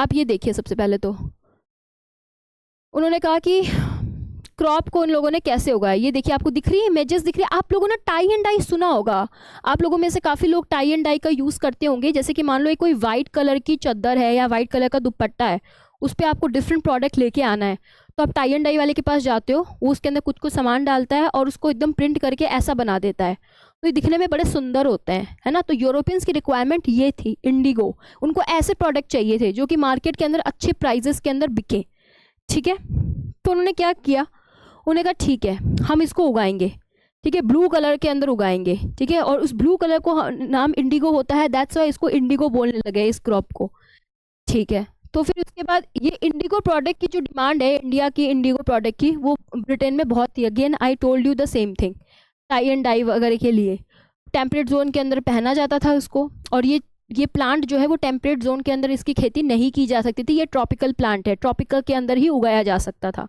तो इंडिगो यहाँ पे, जहाँ पे चावल की खेती होनी चाहिए, जहाँ पे गेहूं की खेती होनी चाहिए, उन कल्टीवेटर्स को फोर्स किया गया कि आप गेहूं की खेती बंद करो, चावल की खेती बंद करो, आप वहाँ पे इंडिगो उगाओ, क्योंकि वो हमारी रिक्वायरमेंट को सॉल्व कर रहा है। नाउ सस्टेनेंस एग्रीकल्चर, जो कि डेली खान पान वाली खेती को बंद करके इंडिगो उगाया गया, क्यों? क्योंकि वो ब्रिटेन की जो रिक्वायरमेंट है उनको फुलफिल कर पा रहा है। समझ पा रहे हो आप? सो इस तरीके से उन्होंने अपनी जो प्रिविलेजेस है उनका फ़ायदा उठाया, और इस तरीके से सेटलमेंट्स का फ़ायदा उठाया, और उनको वहाँ से रेवेन्यू भी मिल रहा है, और इंडिगो को वो बाज़ार के अंदर यूरोप के अंदर बेच भी पा रहे हैं, ठीक है। और उन्होंने सिर्फ इंडिया में नहीं किया, जहाँ पे भी बाकी कंट्रीज़ ने भी, जो यूरोपियन कंट्रीज़ ने अपनी कॉलोनीज़ बना रखी थी, वहाँ की कंट्रीज़ ने भी सेम चीज़ें जो है वो दूसरी कंट्रीज़ के अंदर की। लाइक फ्रांस ने कैरेबियन आइलैंड के अंदर ये चालू किया, पोर्तुगीज़ ने ब्राज़ील के अंदर, इंग्लिश ने जमाइका के अंदर किया, स्पेनिश ने वेनेजुएला के अंदर किया। तो इस तरीके से इंडिगो प्लांटेशन जो है वो पूरे वर्ल्ड में डिफरेंट जगह किए जा रहे थे। क्यों? क्योंकि वो यूरोपियन पावर की जो नीड्स है उनको फुलफिल कर पा रहे हैं। Britain turned to India for indigo cultivation and opium cultivation. It was a major war, opium war.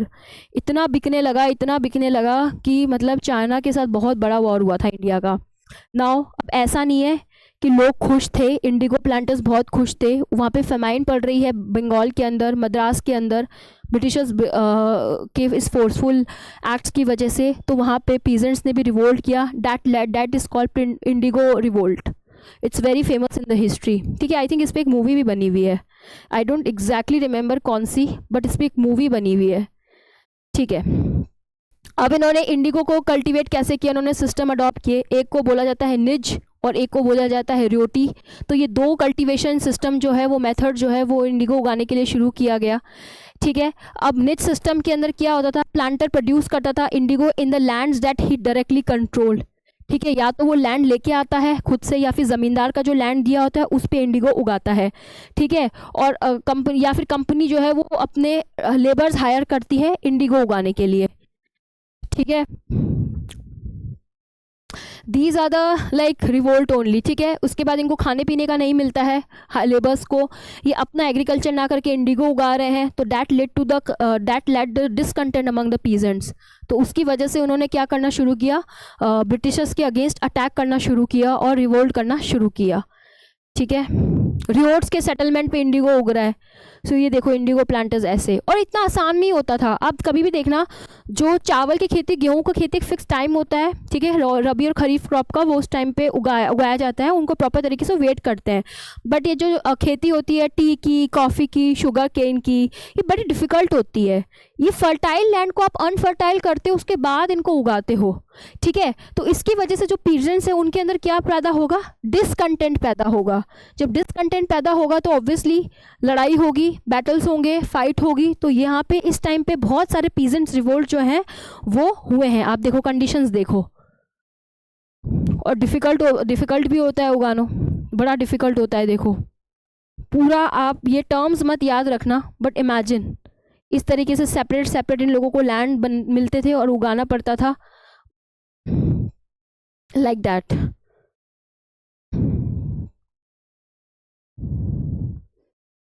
Labours की कंडीशन देखो ऐसी होती थी, कंटिन्यूसली काम, without any profit, without any output for themselves. इसको ब्लू रिबेलियन भी बोला जाता है. ठीक है, इसके बाद जो लैंडलॉर्ड्स थे यहाँ पे, जो पीजेंट्स थे, दे सेड कि we won't pay rents to the planters and they attack the indigo factories also. Women also turned up. तो आप इसको अपने ऐसे के अंदर भी यूज़ कर सकते हो. और जब पीजेंट रिवोल्ट के बारे में अगर क्वेश्चन आए हिस्ट्री के अंदर, मेंस के अंदर, तो आप इसके बारे में एक्सप्लेन कर सकते हो इंडिगो रिवोल्ट का एग्जाम्पल देके.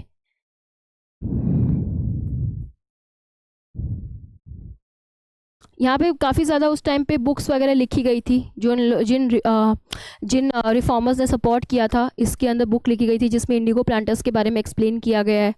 ठीक है, और किस तरीके से उन्होंने रिवोल्ट किया उसके बारे में भी एक्सप्लेन किया गया है.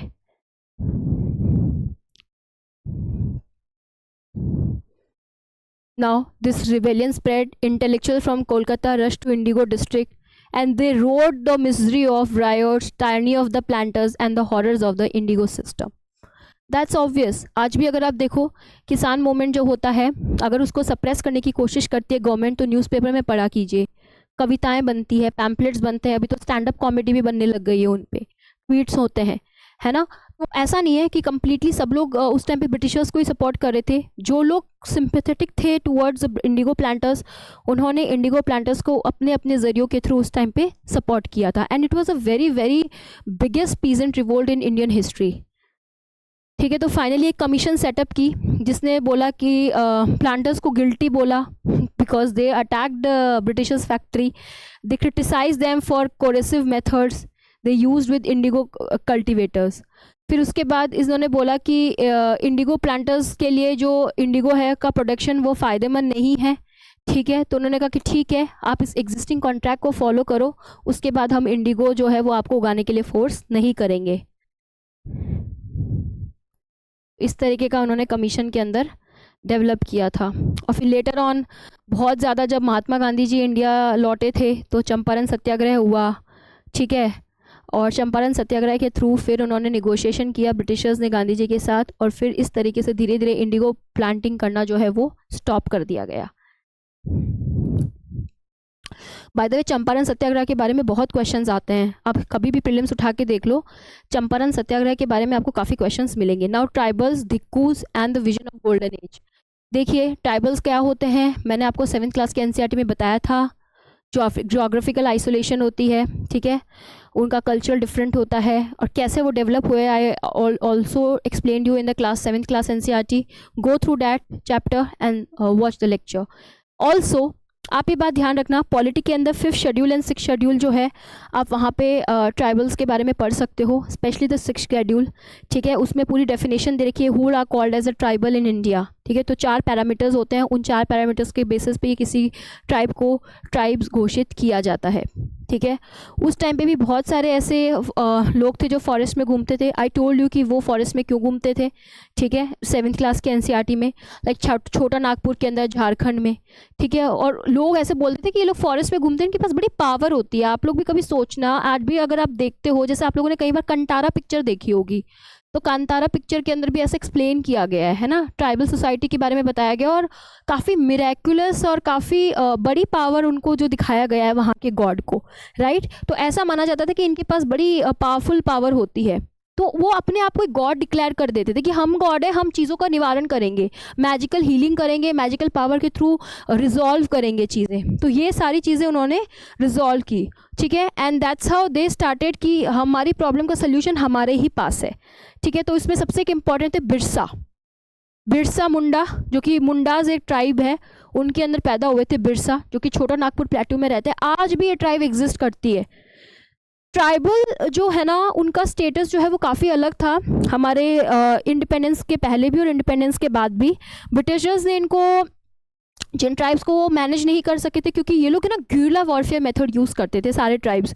उनके स्ट्रक्चर्स जो स्वॉर्ड्स के करने के थे वो डिफरेंट थे, जंगलों में छुप के वॉर करते थे। I told you 7th class के एनसीईआरटी में, they still call themselves as a hunter and gatherer. उनका इवोल्यूशन उस तरीके से नहीं हुआ है जितना मेन स्ट्रीम वाले लोगों का हुआ है, इनलैंड लोगों का हुआ है, ठीक है। तो अभी भी वो अपने ही डिफरेंट कल्चर में रहते हैं। Go to Andaman Nicobar, go to Lakshadweep, आपको वहाँ पे काफ़ी ट्राइब्स मिलेंगे। In fact go to Chhattisgarh, Jharkhand में आप जाइए, आपको डिफरेंट ट्राइब्स मिलेगी, उनका डिफरेंट कल्चर आपको देखने को मिलेगा। Go to Rajasthan, Bhil tribe, still Banjaras वहाँ पे आपको देखने को मिलेंगे। They follow different kind of culture, उनको नहीं पता सोसाइटी में क्या हो रहा है, उनका इवोल्यूशन उस तरीके से नहीं हुआ है, ठीक है।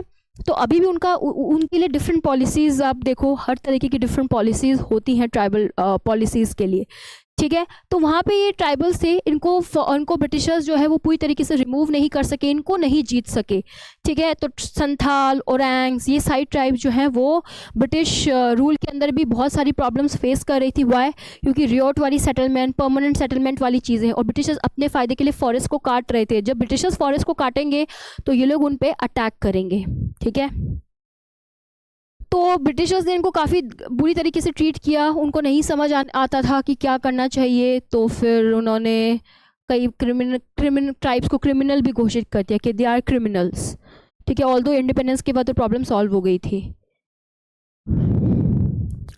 ट्राइबल ग्रुप कैसे रहते थे? Zoom cultivation, I told you in the 7th class NCERT की जूम कल्टीवेशन करते थे। फॉरेस्ट लैंड होता था उसको जलाते थे, दूसरी जगह शिफ्ट होते थे, फिर वापस आते थे, वहाँ खेती करते थे। तो इस तरीके से वो घुमक्कड़ की तरह काम करते थे, उनका कोई फिक्स सेटलमेंट नहीं होता था। They use to live in forest only, ठीक है। झूम कल्टीवेशन करते थे। अब ब्रिटिशर्स के लिए बड़ा नया था, कुछ हंटर और गैदरर्स थे, ठीक है। ये देखिए इस तरीके से आपको दिखने को मिलेगा। कभी आप कहीं पे भी चले जाओ, उड़ीसा चले जाओ, go to Chhattisgarh, in fact go to Rajasthan, Madhya Pradesh के कुछ शहरों में चले जाओ आपको वहाँ पे इनलैंड जो गांव होंगे, आपको वहाँ पे ये ट्राइब एग्जिस्ट करते हुए मिलेंगे। इनका कल्चर अलग होता है, हर ट्राइब का एक दूसरे से इनका रहन सहन अलग होता है, बट इनकी कुछ ऑक्यूपेशन सेम होते हैं, लाइक एग्रीकल्चर, झूम कल्टीवेशन, हंटर एंड गैदरर होते हैं। ये अपना खाना और ऑयल जो कहाँ से सीड एक्सट्रैक्ट करते हैं, महुआ और साल, इस पर तो पिक्चर भी बनी है, ठीक है। आप अगर देखो तो पुष्पा पिक्चर के अंदर ऐसी ही चीज़ों का यूज़ किया गया है, ठीक है। तो आपको सॉल और महुआ, वहाँ से आपको ट्रॉपिकल जो प्लांट्स होते हैं वहाँ से एक्सट्रैक्ट करते हैं सीड्स और खाते हैं, यही उनका भोजन होता है, जो कि डिफरेंट होता है फ्रॉम मेनलैंड सोसाइटी। इनफैक्ट आप हिमाचल में चले जाओ, आपको डिफरेंट ट्राइब्स यहाँ पे मिलेंगी। इनका डिफरेंट काइंड ऑफ ये गुड्स खाते हैं, लेके आते हैं जो फॉरेस्ट में प्रोड्यूस होते हैं। वहाँ पे रोड्स वगैरह का कोई यूज़ नहीं होता है, ठीक है। अब आप अगर माउंटेन मांझी पिक्चर देखी होगी, he belong to Chuar community, we belong to Chuar community. Basically वो लोग चूहा खाते थे and British could not pronounce that, so they started calling them Chuar, जो कि चूहा खाते हैं। तो चुआर कम्युनिटी भी बिहार के अंदर है। वहाँ पे आप देखो कि वहाँ पे कोई रोड्स नहीं है। इनफैक्ट आज भी अगर आप देखो ट्राइबल डेवलपमेंट वाले एरियाज़ हैं, जो हिली डेवलपमेंट वाले एरियाज़ हैं, उनका मेन स्ट्रीम के साथ कनेक्टिविटी वाला ही प्रॉब्लम है, जो कि प्री इंडिपेंडेंस से पहले भी एग्जिस्ट करता था और आज भी बहुत ज़्यादा एग्जिस्ट करता है। आपको वहाँ पे डायरेक्ट फ्लाइट्स, बस, रोड्स ये सब नहीं मिलेंगी, ठीक है। तो उस टाइम पे भी ये सारी प्रॉब्लम्स थी। और कभी भी ब्रिटिशर्स ने इनके कल्चर में जब इंटरफेरेंस करने की कोशिश की, तो ब्रिटिशर्स को हमेशा हार का सामना करना पड़ा है, हमेशा। क्योंकि ये लोग अलग मेथड से वॉर करते हैं, इनका रहन सहन अलग है। इनको नहीं समझ आ रहा था मर्केंटाइलिज्म क्या होता है, एडमिनिस्ट्रेशन क्या होता है, परमानेंट सेटलमेंट क्या होता है, उनको नहीं पता। ये अपने हिसाब से खेती करेंगे, अपने हिसाब से लिविंग स्टैंडर्ड जिएंगे। तो ब्रिटिशर्स इनको उस तरीके से डील नहीं कर सके, इसलिए उन्होंने, ब्रिटिशर्स को इनमें कोई फ़ायदा नहीं दिखा, इसलिए उन्होंने कभी भी, ब्रिटिशर्स ने इनके एरिया में रोड कनेक्टिविटी की प्रॉब्लम नहीं सॉल्व की, ना ही यहाँ पे टेलीग्राम सॉल्व किया, ना ही यहाँ पे रेलवे बिछाया। कुछ प्रॉब्लम जो है वो यहाँ पे सॉल्व नहीं की, इनको इनके अधिकार पे ही छोड़ दिया था। गाय चराते थे, काफ़ी डिफरेंट था ये ब्रिटिशर्स के लिए, जो वो देखते आ रहे थे बंगाल बिहार की जो मेन स्ट्रीम में, उनसे काफ़ी ज़्यादा डिफरेंट था। तो ब्रिटिशर्स ने इनको अपने ही हाथ पे छोड़ दिया। कुछ ने सेटल कल्टीवेशन की तरफ मूव किया, ठीक है, वो मेन स्ट्रीम में चले गए, बट मोस्ट ऑफ द लोग नहीं जा पाए, वो अभी भी वैसे ही रहते हैं। उनका डिफरेंट जो है वो अलग है। How colonial rule affect there tribal life, obviously I told you, forest cut होगा, इनको सबसे ज़्यादा प्रॉब्लम होगी। ट्राइबल चीफ्स को प्रॉब्लम होने लगी, ठीक है। शिफ्टिंग कल्टीवेशन, धीरे धीरे ये लोग, ब्रिटिशर्स जो है वो इनको बंद कर रहे थे। ब्रिटिश ने कहा ये क्या हो रहा है, एक लैंड को जला रहे हैं, उसके लिए इंतज़ार कर रहे हैं और दूसरी जगह मूव कर रहे हैं, इतने में तो इस लैंड को जलाने की क्या ज़रूरत है, यहाँ पे तो दूसरी खेती की जा सकती है। तो ये जो मोटिव था, कॉलोनियल मोटिव, इससे इनको काफ़ी ज़्यादा प्रॉब्लम थी ट्राइबल्स को, और उन्होंने इस तरीके से यहाँ पे ब्रिटिशर्स के साथ डील किया। पूरी स्टोरी दे रखी है, जो भी मैंने एक्सप्लेन किया है, ठीक है। फॉरेस्ट लॉ और उनका इम्पैक्ट ऑब्वियसली उनका चला ट्राइबल्स लाइफ पे। आप भी अगर आप जाते हो तो एक हमेशा से एक डिबेट चलता है इन्वायरमेंटल वर्सेस डेवलपमेंट, और एक सोसाइटी के अंदर डिबेट चलता है ट्राइबल वर्सेस डेवलपमेंट, कि डेवलपमेंट सही है at the cost of tribal lifes, क्या इन्वायरमेंट के कॉस्ट पे डेवलपमेंट सही है। ये डिबेट हमेशा चलता है, इसको हम इन्वायरमेंटलिज्म बोलते हैं, ठीक है। तो ये डिबेट उस टाइम पे भी चल रहा था कि क्या जो फॉरेस्ट लैंड को जो कट कर रहे हैं, is it good, is it necessary. क्या आप अपने प्रॉफिट मोटिव के लिए, जहाँ पे इंडस्ट्री आपको सेटअप करनी है, ट्रेड डेवलप करना है, उस मोटिव से आप अपने जो गाँवों को हैं, जो जंगल हैं, उनको जला रहे हो, तो व्हाट अबाउट दीज ट्राइब्स, ये इन लोगों का घर है वो जंगल, तो ये लोग कहाँ जाएंगे। तो ये डेवलपमेंट वाला डिबेट जो है ये इस टाइम पे भी वैलिड था, और ये अभी भी डिबेट जो है वो चल रहा है, ठीक है। तो फॉरेस्ट डिपार्टमेंट इस तरीके से धीरे धीरे आप देखो, जो फॉरेस्ट डिपार्टमेंट है वो ब्रिटिशर्स ने यहाँ पे डेवलप करने चालू किए, इंडियन फॉरेस्ट सर्विसेज, इसीलिए सेपरेट सर्विस चालू की, ठीक है, थोड़े टाइम बाद। उसके बाद आप देखो फॉरेस्ट डिपार्टमेंट, स्टेट के डिफरेंट फॉरेस्ट डिपार्टमेंट है, आप देखोगे उनका क्या काम होता है, उनका यही काम होता है कि कोई भी फॉरेस्ट को इस तरीके से नहीं कट किया जाए अपने प्रॉफिट मोटिव के लिए। They should be in a proper check and balance, licence होना चाहिए, तभी आप वहाँ पे जाके खेती कर सकते हो। आप देख सकते हो, न्यूज़ में पढ़ते हो, वेदांता जो ट्राइबल प्लांट है वहाँ पर लेके वर्सेस ट्राइबल कितना कॉन्फ्लिक्ट होता है, ठीक है। आप मेधा पाटकर का देख सकते हो, नर्मदा जब रिवर बनी थी, वहाँ पे पावर प्लांट जब डेवलप हुए थे, तो वहाँ के ट्राइब्स को रिहैबिलिटेट किया गया। तो किस तरीके से उनमें डेवलपमेंट कॉन्फ्लिक्ट हुआ है, किस तरीके से डेवलपमेंट से रिलेटेड कॉन्फ्लिक्ट हुआ है, प्लस किस तरीके से इन्वायरमेंटल एक्टिविस्ट जो है वो आगे आके रोल प्ले किए हैं और उन्होंने ट्राइबल को सेव करने की कोशिश की गई है। तो इस टाइम पे भी सेम चीज़ें थी, because they had different kind of culture, different अपने उसमें रहते हैं। इनकी लैंग्वेज जो है वो हिंदी इंग्लिश नहीं होती है, ना ही इनकी कोई रीजनल लैंग्वेज होती है, इनकी बहुत ही अलग सी इनकी लोकल लैंग्वेज होती है, जो कि कहीं डायलेक्ट नहीं है उनका, ठीक है। तो दैट्स वाई इनको मेन स्ट्रीम में इन्वॉल्व करना उस टाइम पे बहुत मुश्किल हो गया था, एंड ब्रिटिशर्स भी इनके साथ यही प्रॉब्लम फेस कर रहे थे। ब्रिटिशर्स को अपनी ट्रेड की पड़ी थी, वो ट्रेड नहीं कर पा रहे थे, इनका यूज़ नहीं कर पा रहे थे, ठीक है, इनका देखो इस तरीके से आपको यहाँ पे देखने को मिलेगा। बहुत सारे ट्राइबल रिवोल्ट आपको यहाँ पे देखने को मिलेंगे, बिरसा मुंडा, ठीक है, देन आपको भील रिवोल्ट देखने को मिलेगा, नागालैंड के अंदर आपको देखने को मिलेगा। तो ये साइबर ट्राइबल रिवोल्ट जो है, जब हम स्पेक्ट्रम डिस्कस करेंगे ना, एनसीईआरटीज़ में ज़्यादा नहीं है, जब हम स्पेक्ट्रम डिस्कस करेंगे तो उसके अंदर हम 1 बाय 1 रिवोल्ट जो है वो डिस्कस करेंगे। एंड यूपीएससी जो है वो क्वेश्चन पूछता है इसमें से, ये हिस्ट्री का क्वेश्चन, ये एक सोसाइटी का क्वेश्चन भी है।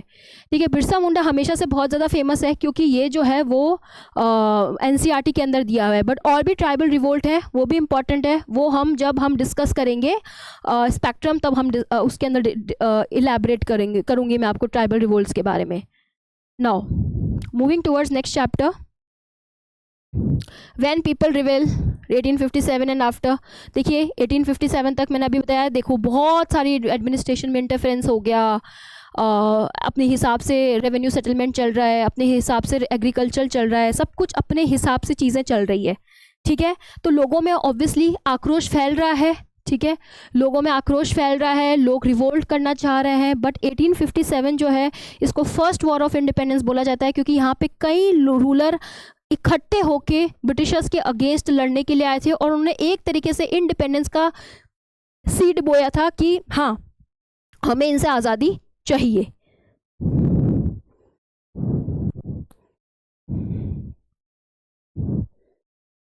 मेन रीज़न था नवाब लॉस देयर पावर। जब नवाब ने अपनी पावर लॉस की, मीन्स मुगल रूलर ने जब अपनी पावर लॉस की, तो ब्रिटिशर्स ने मैनिपुलेट किया चीज़ों को एडमिनिस्ट्रेशन में। ठीक है, जिसमें सबसे पहले एक इम्पॉर्टेंट थे नाना साहब, वो लड़े, झांसी की रानी लक्ष्मीबाई वो लड़ी, आई told you doctrine of lapse. ठीक है, मराठास ख़त्म हो गए थे यहाँ तक, मैसूर ख़त्म हो गया था 1857 तक, मुगल्स ख़त्म हो गए थे, एक लास्ट रूलर बचे थे बहादुर शाह जफर जो कि बहुत ही बूढ़े थे, 65 ईयर्स ओल्ड थे, वो भी यहाँ पे पार्टिसिपेट करेंगे, आपको देखेंगे। अवध की टेरिटरी लूज़ कर दी थी सब्सिडी अलाइंसेस। सब्सिडी अलाइंसेस का मतलब होता है कि कोई भी माल एडमिनिस्ट्रेशन अगर मिलता है तो वो कंपनी उस टेरिटरी को ऑक्यूपाई कर लेगी, तो इन्होंने अवध को इस तरीके से ऑक्यूपाई किया था।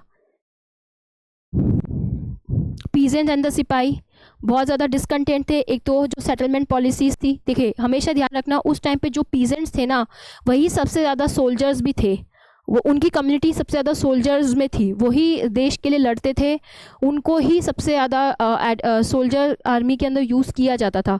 तो जब रियोट वाली सेटलमेंट होगा, परमानेंट सेटलमेंट होगा, महल वाली सेटलमेंट होगा, तो ऑब्वियसली सबसे ज़्यादा यहाँ के सोल्जर्स अफेक्ट होंगे। ठीक है, लेकिन मेन इशू तब आया जब इनको ग्रीस कार्टाइज का यूज़ करने के लिए दिया गया था। ठीक है, तो वहाँ पे एक मेन ट्रिगरिंग पॉइंट था जहाँ पे रिवोल्ट जो है वो फैल गया और इस तरीके से लड़ाई हुई। ठीक है, उसके बाद एक चीज़ और है कि ब्रिटिशर्स ने ना इंडियन एडमिनिस्ट्रेशन के साथ साथ इंडियन की कल्चर जो होते हैं वहाँ पे भी इंटरफेरेंस करना चालू किया, लाइक सती सिस्टम। उन्होंने कहा सती को रिमूव करने के लिए कोशिश की, चाइल्ड मैरिज, ऑल दो ये चीज़ें ख़राब थी उस समय, रिफॉर्मर्स जो रिफॉर्म के लिए काम कर रहे थे, बट उनको प्रॉब्लम ये थी कि ये रिफॉर्म्स जो हैं वो इंडियन सिस्टम से आने चाहिए, ना कि ब्रिटिश सिस्टम से आने चाहिए। ब्रिटेन को कोई अधिकार नहीं है कि वो इस तरीके से इंटरफेरेंस करे, ये सारी चीज़ें इंडियन रिफॉर्मर्स जो है वो करने चाहिए, ब्रिटिशर्स नहीं करने चाहिए। ठीक है, तो एक गुस्सा ये भी जो है वो लोगों के अमंग था जो कि बाद में फूटा। बहुत सारे रीज़न है, आप देखो धीरे धीरे आप रीज़न जाइए, पॉलिटिक्स पे जाइए, इकोनॉमिक्स पे जाइए, देन रिलीजियस रीज़न देखिए, जन कल्चरल रीज़न देखिए, है ना। इस तरीके से आप 6-7 रीज़न आपके ऐसे ही बन जाएंगे। देन इमीडिएट कॉज, तो 7-8 पॉइंट आपके ऐसे ही बन जाएंगे कॉजेज़। ठीक है, नौ म्यूटिनी जब हुई तो ये काफ़ी ज़्यादा पावरफुल रेबेलियन बन गया था।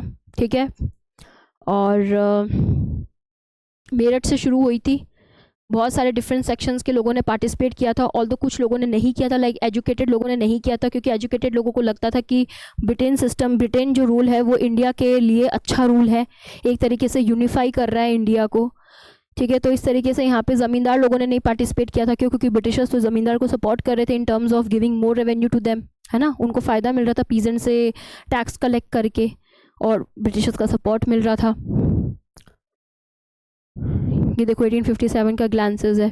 मेरठ से दिल्ली आए थे, दिल्ली इसलिए चूज़ किया था to give recognisation to Mughal rule, है ना, प्रेस्टिजियस रूल, उसको ग्लोरीफाई करने के लिए, उसकी प्रेस्टीज को मेंटेन करने के लिए, रिवाइव करने के लिए। That's how they choose Delhi as their main destination for revolt.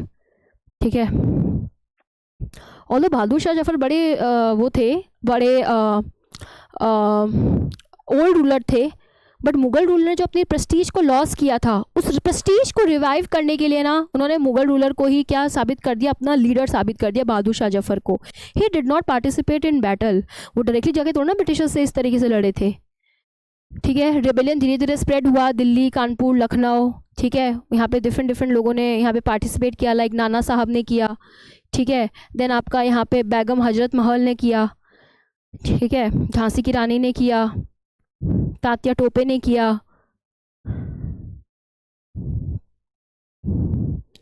पर ब्रिटिशर्स ने इनको आउट नंबर कर दिया। अच्छा, एक और ध्यान रखना, आज तक डिबेट है कि 1857 रिवोल्ट के अंदर ब्रिटिशर्स जीते थे या हमारे लोग जीते थे। आज तक इस पे डिबेट है, हर बुक में ना इसका अलग अलग डिस्क्रिप्शन है।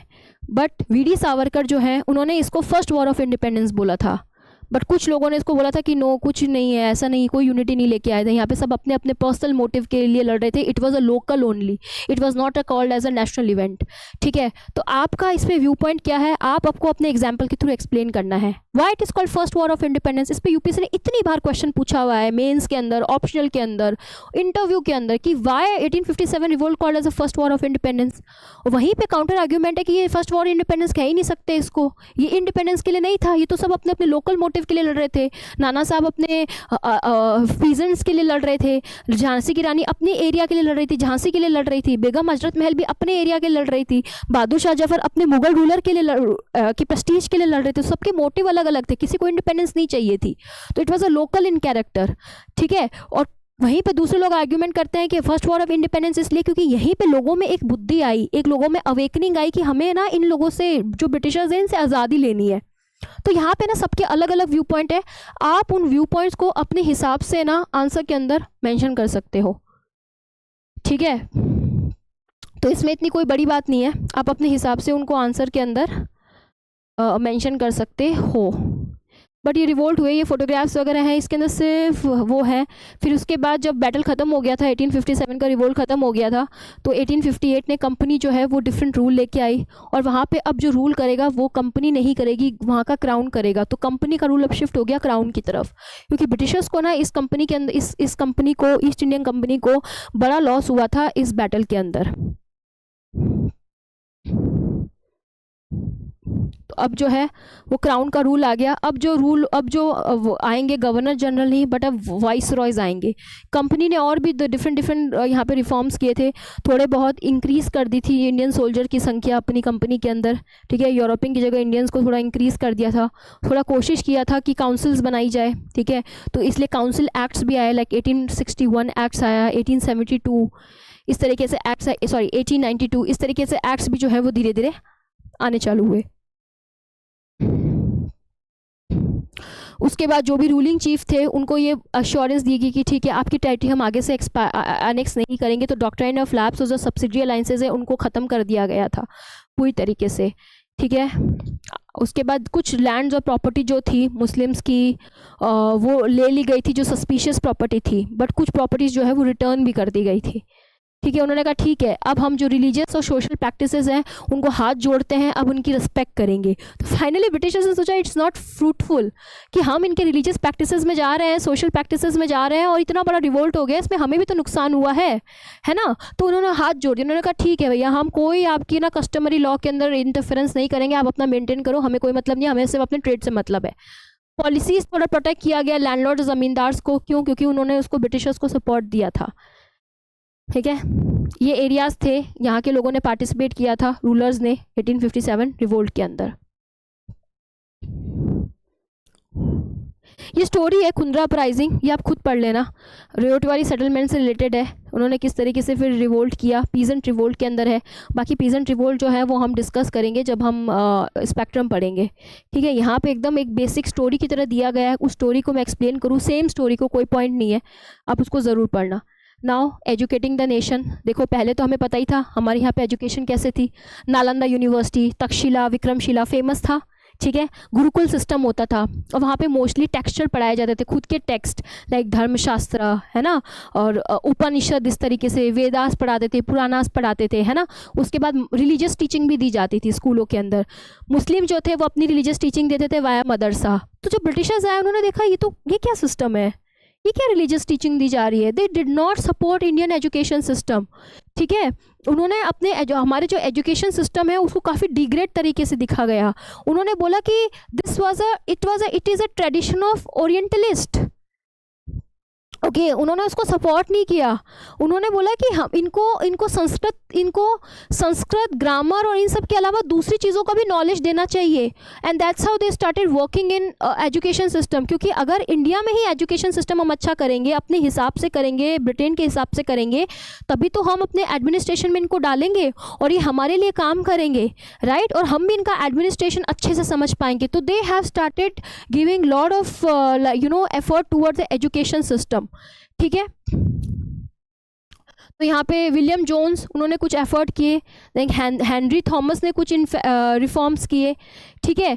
इन्होंने बोला कि एक चीज़ और की जा सकती है, यहाँ के जो टेक्स्ट लिखे गए हैं संस्कृत के अंदर, पर्शियन के अंदर, अरेबिक्स के अंदर, उनको हमें ना ट्रांसलेट करना है अपनी लैंग्वेज में, ताकि हम इनका सिस्टम जान सकें, इनका क्या एजुकेशन सिस्टम है उसको समझ सकें। क्योंकि अगर जब हम उसी को समझ पाएंगे उसके हिसाब से ही तो हम अपने लोगों को ढालेंगे। तो इस तरीके से उन्होंने यहाँ पे ट्रांसलेशन वाला जो प्रोसेस है वो बहुत ज़्यादा चालू हो गया। इन्होंने एंशिएंट कल्चर, एंशिएंट सिविलाइजेशन, यहाँ पे चीज़ें जो है वो ट्रांसलेट करना शुरू कर दिया था। उन्होंने एक चीज़ और आर्ग्यू की थी, उन्होंने कहा था कि ब्रिटिश ने प्रमोट किया इंडियंस को रेदर देन वेस्टर्न लर्निंग। कुछ लोग कुछ यहाँ पे रिफॉर्मर्स ने, ब्रिटिशर्स रिफॉर्मर्स ने, उन्हें कहा ठीक है इंडियन टेक्स्ट को पढ़ाया जाएगा। लेकिन बाद में जो गवर्नर्स आए थे या वाइसरॉयज आए थे, उन्होंने कहा नहीं, ब्रिटिश एजुकेशन सिस्टम को हम इम्प्रूव करेंगे। तो वहाँ पे फिर इंग्लिश एजुकेशन को ज़्यादा प्रमोशन मिलना शुरू हो गया था, ठीक है। कई जगह इन्होंने मदरसा सेटअप किए थे, बट बाद में उसको हटा भी दिया था। they have gave lot of error to the east. They said that कि ईस्ट की एजुकेशन अच्छी नहीं है। they criticize the orientalist vision of learning. they said कि ईस्ट का जो नॉलेज है वो फुल ऑफ एरर है। यहाँ पे क्या संस्कृत को दे रहे हैं, ग्रामर को दे रहे हैं, यहाँ पे ना तो कोई प्राइमरी स्कूल है, ना कोई सेकेंडरी स्कूल है, ना कोई कॉलेज का कल्चर है। यहाँ पे इस तरीके से जो एजुकेशन है वो नहीं दी जानी चाहिए। यहाँ पे हमें जो एजुकेशन सिस्टम है वो अपने हिसाब से डेवलप करना चाहिए। so they started promoting western education, ठीक है। तो उसको हम मैकले एजुकेशन सिस्टम भी बोला जाता है। अब देखो इन्होंने एक स्टेटमेंट बोला, this statement is important. A single shelf of a good European library was worth the whole native literature of Indian and Arabia.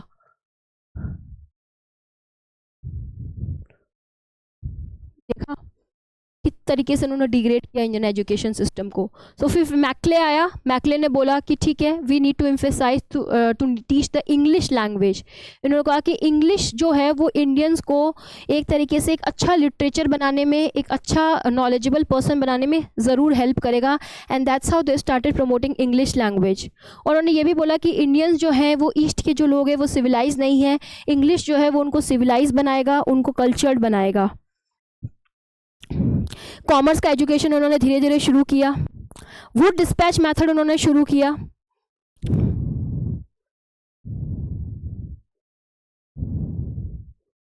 उन्होंने बोला कि इनको इस तरीके से एजुकेशन दो जो ब्रिटिशर्स के लिए एडवांटेजेस हो, लाइक ट्रेड एंड कॉमर्स के अंदर।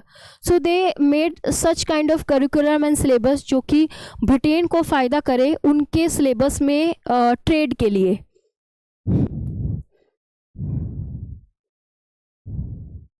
और इन्होंने एक चीज़ और बोली कि अगर वो लोग इंग्लिश पढ़ेंगे तो उनका मॉरल कैरेक्टर भी इम्प्रूव होएगा। They did not have a high regards towards Indians, seriously.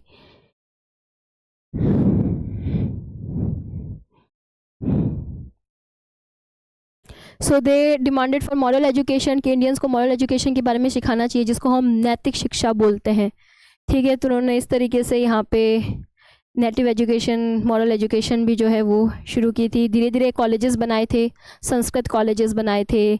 कुछ लोकल स्कूल्स को उन्होंने ना अपने हिसाब से कन्वर्ट कर दिया था। जैसे ही देखो ये टीचिंग्स जो चल रही है गुरुकुल सिस्टम, इसको ख़त्म करके स्कूल्स बना दिए थे। मदरसा टीचिंग को ख़त्म करके वहाँ पे छोटे छोटे स्कूल्स बना दिए, कॉलेजेस बना दिए। तो जो भी आप पुराने कॉलेजेस देखते हो लाइक सेंट जेवियर्स है ना, ये उस टाइम पे बने हैं। सीरमपुर कॉलेज उस टाइम पे बना है, ठीक है। तो इस तरीके से यहाँ पे बंगाल के अंदर, मुंबई के अंदर आपको सबसे ज़्यादा कॉलेजेस देखने को मिलेंगे, क्योंकि वहीं पे सबसे ज़्यादा ब्रिटिश का रूल था ना। Bengal, Bihar, Madras presidencies, right. सबसे ज़्यादा वहीं पे ज़्यादा उन लोगों ने अपना ट्रेड कर रखा था, तो वहीं पे ही उन लोगों ने सबसे ज़्यादा कॉलेजेस जो है वो डेवलप करना चालू किया। आप सबसे ज़्यादा पुराने कॉलेजेस जो है वो सबसे ज़्यादा आप बंगाल के अंदर ही देखोगे आज भी, कैलकाटा में, ठीक है। न्यू रूल्स उन्होंने डेवलप किए, ठीक है। स्कूल्स बनाई, एनुअल एग्जामिनेशन होगा, रेगुलर फीस होंगी, ये सारा सिस्टम जो है उन्होंने स्टार्ट किया, ठीक है। फिक्स सीट्स होंगी, डिसिप्लिन होगा, रैंक मेरिट बेस्ड सिस्टम होगा। आप जो यूपीएससी एग्ज़ाम देते हो वो भी यहीं से आया है, ठीक है। नेशनल एजुकेशन का एजेंडा होना चाहिए, एक ऐसी कॉमन लैंग्वेज होनी चाहिए जो साउथ और नॉर्थ को भी जोड़े और ब्रिटेन को भी जोड़े, यूरोप को भी जोड़े, इंडिया के साथ, ताकि सब कुछ आसान हो जाए। इन्होंने इस तरीके से इसलिए इंग्लिश की लर्निंग पे ज़्यादा फोकस किया था। लेकिन बाद में महात्मा गांधी जी ने इस पर देखो बहुत डिबेट है। भीमराव अंबेडकर का अलग व्यू पॉइंट है, रविंद्रनाथ टैगोर का अलग व्यू पॉइंट है एजुकेशन को लेके, महात्मा गांधी का अलग व्यू पॉइंट है एंड जवाहरलाल नेहरू का अलग व्यू पॉइंट है। तो आप ये अपना व्यू पॉइंट जो है वो गूगल से उतार सकते हो देख के, क्योंकि आपको कहीं किताबों में नहीं मिलेगा। अगर आपको कहीं पॉइंट मिलते हैं तो आप ज़रूर पढ़िए, ठीक है। जैसे महात्मा गांधी जी ने हमेशा बोला है कि इंग्लिश एजुकेशन सिस्टम सही नहीं है, लोकल लैंग्वेजेस के अंदर भी चीज़ों को प्रमोट करना चाहिए। वहीं एट द सेम टाइम अगर आप रविंद्रनाथ टैगोर का देखो तो उन्होंने थोड़ा सा अपोजिट बोला है, ठीक है। उन्होंने कहा इंग्लिश को ज़्यादा रिकॉग्नाइजेशन मिलनी चाहिए क्योंकि इट्स अ ग्लोबल लैंग्वेज, ठीक है। वहीं पे दोनों ने एक अलग अलग विलेज को लेके अलग बात बोली है। महात्मा गांधी जी ने बोला है कि विलेज कम्युनिटी पे ज़्यादा फोकस करना चाहिए, गुरु शिष्य वाला सिस्टम होना चाहिए। बस रविंद्रनाथ टैगोर ने बोला है कि इससे ज़्यादा अच्छा तो इंसान को क्रिएटिविटी पे फोकस करना चाहिए, लॉजिकल रीजनिंग पे फोकस करना चाहिए, प्रैक्टिकल नॉलेज पे फोकस करना चाहिए। तो ये क्वेश्चन जो है वो आ चुका है गांधी जी वर्सेज रविंद्रनाथ टैगोर जी के बारे में, डिबेट के बारे में रिलेटेड टू एजुकेशन। तो आप ये सब पॉइंट जो है वो देख सकते हो। वहीं भीमराव अंबेडकर अलग बात बोलते हैं और महात्मा गांधी अलग बात बोलते हैं। तो दोनों के व्यू पॉइंट जो एजुकेशन को लेके है उसके बारे में भी सवाल जो है वो ऑलरेडी क्वेश्चन जो है वो यूपीएससी ने पूछा हुआ है, ठीक है। महात्मा गांधी जी ने ये बोला था कि रीडिंग और राइटिंग पे फोकस देके ओरल नॉलेज पे भी ही एक्चुअली सेट दैट कि वेस्टर्न एजुकेशन जो है वो ओरल नॉलेज पे नहीं फोकस करता है, वो रीडिंग और राइटिंग पे ज़्यादा फोकस करता है। और हमारा जो पुराना सिस्टम है वो ओरल एजुकेशन पे ज़्यादा है, मनुस्मृति है ना, स्मृति। तो उनका व्यू पॉइंट अलग अलग थे। उन्होंने गांवों को ज़्यादा बोला था कि पढ़ाई करवानी चाहिए, लेकिन वहीं पे ब्रिटिशर्स गांवों पे ज़्यादा नहीं फोकस करके शहरों की एजुकेशन पे ज़्यादा फोकस करते थे। अब यहाँ देखिए रविंद्रनाथ टैगोर जी का अलग व्यू पॉइंट है। उन्होंने बोला एजुकेशन जो होनी चाहिए वो ऐसे होनी चाहिए कि पीस हो, ठीक है। स्कूल जो है वो प्रिजन की तरह नहीं होना चाहिए, एक क्रिएटिव लर्निंग्स होनी चाहिए। ऐसे यहाँ पे लोग लॉजिकल चीज़ें कर रहे हो, क्रिएटिविटी में सोच रहे हो, स्पिरिचुअलिज्म की तरफ जा रहे हो, ये रियल मीनिंग ऑफ एजुकेशन होना चाहिए। तो इस पे जो है वो डिबेट चल रहा है। ये बहुत ही सिंपल लैंग्वेज में दे रखा है, ठीक है। उसके बाद उन्होंने लिखा है कि चाइल्डहुड जो है वो इंसान का ऐसा होना चाहिए जहाँ पे सेल्फ लर्निंग हो, स्कूल जाने के लिए कभी भी फोर्स नहीं किया जाना चाहिए। बट वहीं पे महात्मा गांधी जी बोलते हैं नहीं, स्कूल आपको जाना चाहिए, वो आपको एक डिसिप्लिन प्रोवाइड कराता है, ठीक है। Now he is a view of creative learning. तो ये आप सारे नेचुरल एनवायरनमेंट, शांति निकेतन, इसीलिए उन्होंने उसको जो है वो डेवलप किया था, ठीक है। आप कभी शांति निकेतन के बारे में एक सीरीज़ भी है, वहाँ पे आप अगर नेटफ्लिक्स पे जाओगे तो आपको एक सीरीज़ मिलेगी शांति निकेतन से रिलेटेड, तो आप वो देख सकते हो, काफ़ी अच्छी है। वहाँ पे क्या होता है कि वहाँ पे किस तरीके का गुरुकुल सिस्टम है। वहाँ पे ना ज़रूरी नहीं कि सब लोग डेली आए पढ़ने के लिए, बट वहाँ पे पढ़ाया जाता है like literature, spiritualism, creative thinking, music, ये सारी चीज़ें जो है वो आपको शांति निकेतन में पढ़ाई जाती है। तो I think you must watch that kind of series, वो काफ़ी हेल्प करेगा आपको।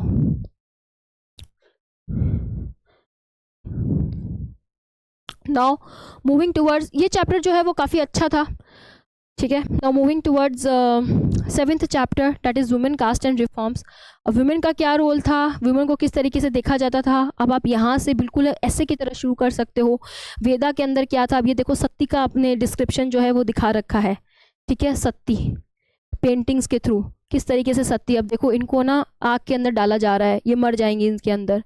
जो सती प्रथा फॉलो होती थी, और ब्रिटिशर्स अपनी आंखों से जब इनको देखते थे तो उनको लगता था कि ये क्या कल्चर है, तो उन्होंने काफ़ी रिफॉर्म्स लेके आने की भी कोशिश की थी।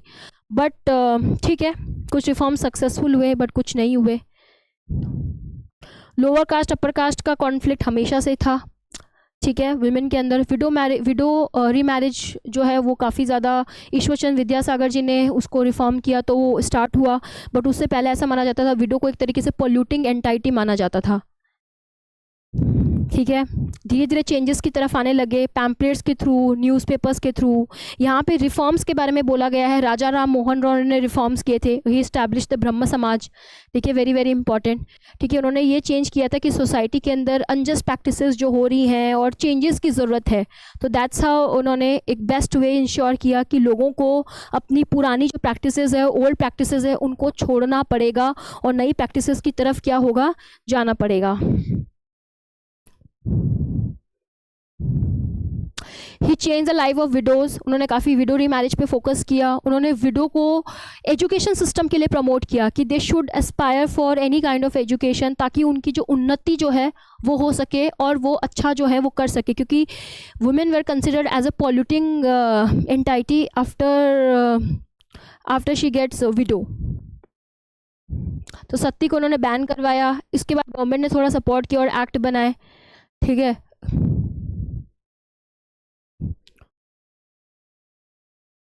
अब देखिए, ये देखिए, ऐसी रिलीजियस प्रैक्टिसेस होती थी जहाँ पे इंसान को यहाँ पे हुक हुक के थ्रू लटका दिया जाता था, और ऐसा माना जाता था कि यहाँ पे अगर इंसान हुक के थ्रू लटकाएगा, जितनी इसको सफरिंग होगी उतना ही गॉड जो है वो खुश होगा। आई होप आप सबने ओ माई गॉड पिक्चर देखी होगी, राइट? ओ माई गॉड 1 और 2 दोनों। तो आप उसमें देखिए ना, इस तरीके से जो डेरोगेटरी प्रैक्टिसेस होती है, कई religious practice, I am really sorry but movies के थ्रू दिखाया गया है, और ये प्रैक्टिसेस आज भी चलती है। आपने वो पिक्चर भी देखी होगी पीके, उसके अंदर भी एक्सप्लेन किया गया है चीज़ों को लेके। तो सिमिलरली यहाँ पे पेंटिंग्स के थ्रू, लिटरेचर के थ्रू एक्सप्लेन किया गया है, ठीक है। और यहाँ पे जो राजा राम मोहन रॉय थे, वो यूरोपियन ही came out as a outspoken, उन्होंने आउटस्पोकन की तरह वो आए, उन्होंने काफ़ी यहाँ पे रिफॉर्म्स करने की कोशिश की है, that's why they are called as a reformer.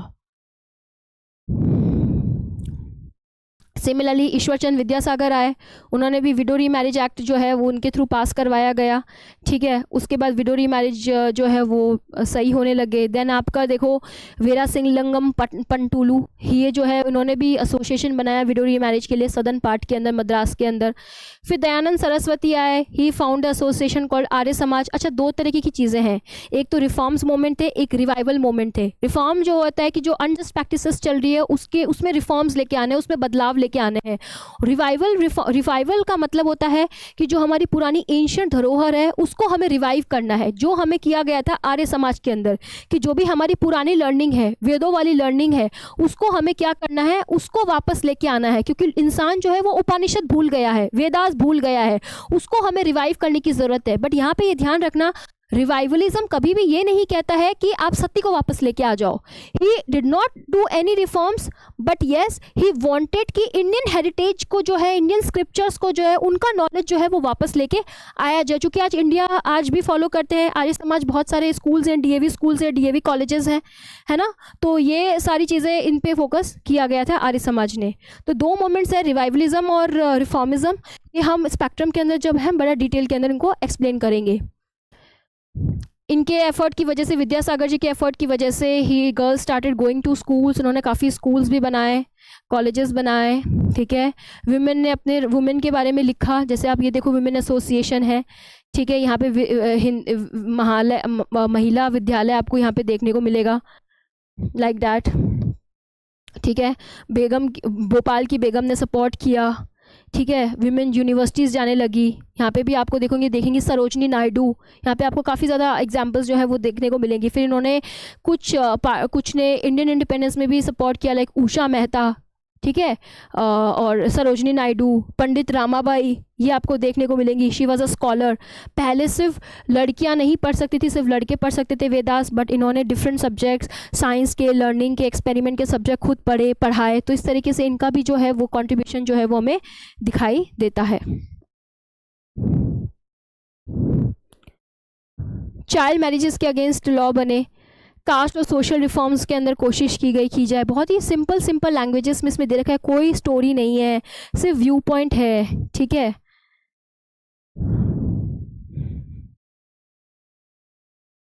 ये देखो फोटोज आपको दिखाई देती है कि विमेन जो है वो बस्ता उठा के स्कूल जा रही हैं, ठीक है। कुछ गुजराती मैंगोज कैरी करके बेचने जा रही हैं। They demanded for equality and justice. Basically देखो क्या है, जो ब्रिटेन वाली सोसाइटी है ना, जो यूरोपियन सोसाइटी है, वहाँ पे जो idea of equality and justice है ना, बहुत पहले आ गया था, इन द 15 और 16 century, in the period of renaissance, ठीक है। और ब्रिटिशर्स इंडिया के अंदर आए हैं रूल करने के लिए 18 और 19 सेंचुरी के अंदर, राइट। आप यही मानो, ठीक है। तो इस टाइम पे अगर ब्रिटिशर्स आए हैं तो वो भी तो अपना कोई कल्चर लेके आए ना, वो लोग भी तो अपना इक्वालिटी वाला कल्चर, जस्टिस वाला कल्चर लेके आए हैं। उस कल्चर से भी इंडियंस के लोग प्रेरित हो रहे हैं, तो that's why they are also asking for and demanding for equality and justice, ठीक है। तो यहाँ पे डिफरेंट डिफरेंट गुरुज हमें देखने को मिलते हैं। गुलामगिरी बहुत फेमस है, ज्योतिबा फुले, ठीक है। ज्योतिबा फुले देखिए, अब ये लोअर कास्ट में थे, so he also talked about injustice of caste society. इनका तो हम एनिवर्सरी वगैरह बहुत सेलिब्रेट करते हैं, ठीक है। सत्यशोधक समाज इन्होंने बनाया था। इन्होंने लिखा who could enter into temples. ऐसा भी था ना कि अनटचेबल्स टेम्पल में नहीं एंटर कर सकते। आज भी ये प्रैक्टिसेस चलती है। आप जगन्नाथपुरी चले जाइए, आप सदन के टेम्पल में चले जाइए, तिरुपति चले जाइए, आपको रोज़ सोशल मीडिया पे कुछ ना कुछ दिखेगा कि they are not allowed to go into the temples, ठीक है। बट ही केम कि नहीं, टेम्पल सभी जा सकते हैं। बाद में इस तरीके की रिफॉर्म जो है वो BR अम्बेडकर जी ने भी किए थे, ठीक है, कि everybody can go to temple. ज़रूरी नहीं है कि सिर्फ अपर कास्ट ही जाए, लोअर कास्ट ऑल्सो जा सकते हैं। तो इस तरीके से नॉन ब्राह्मण्स मूवमेंट जो है वो इस टाइम पे शुरू हो गए थे, ठीक है। उन्होंने बोला था कि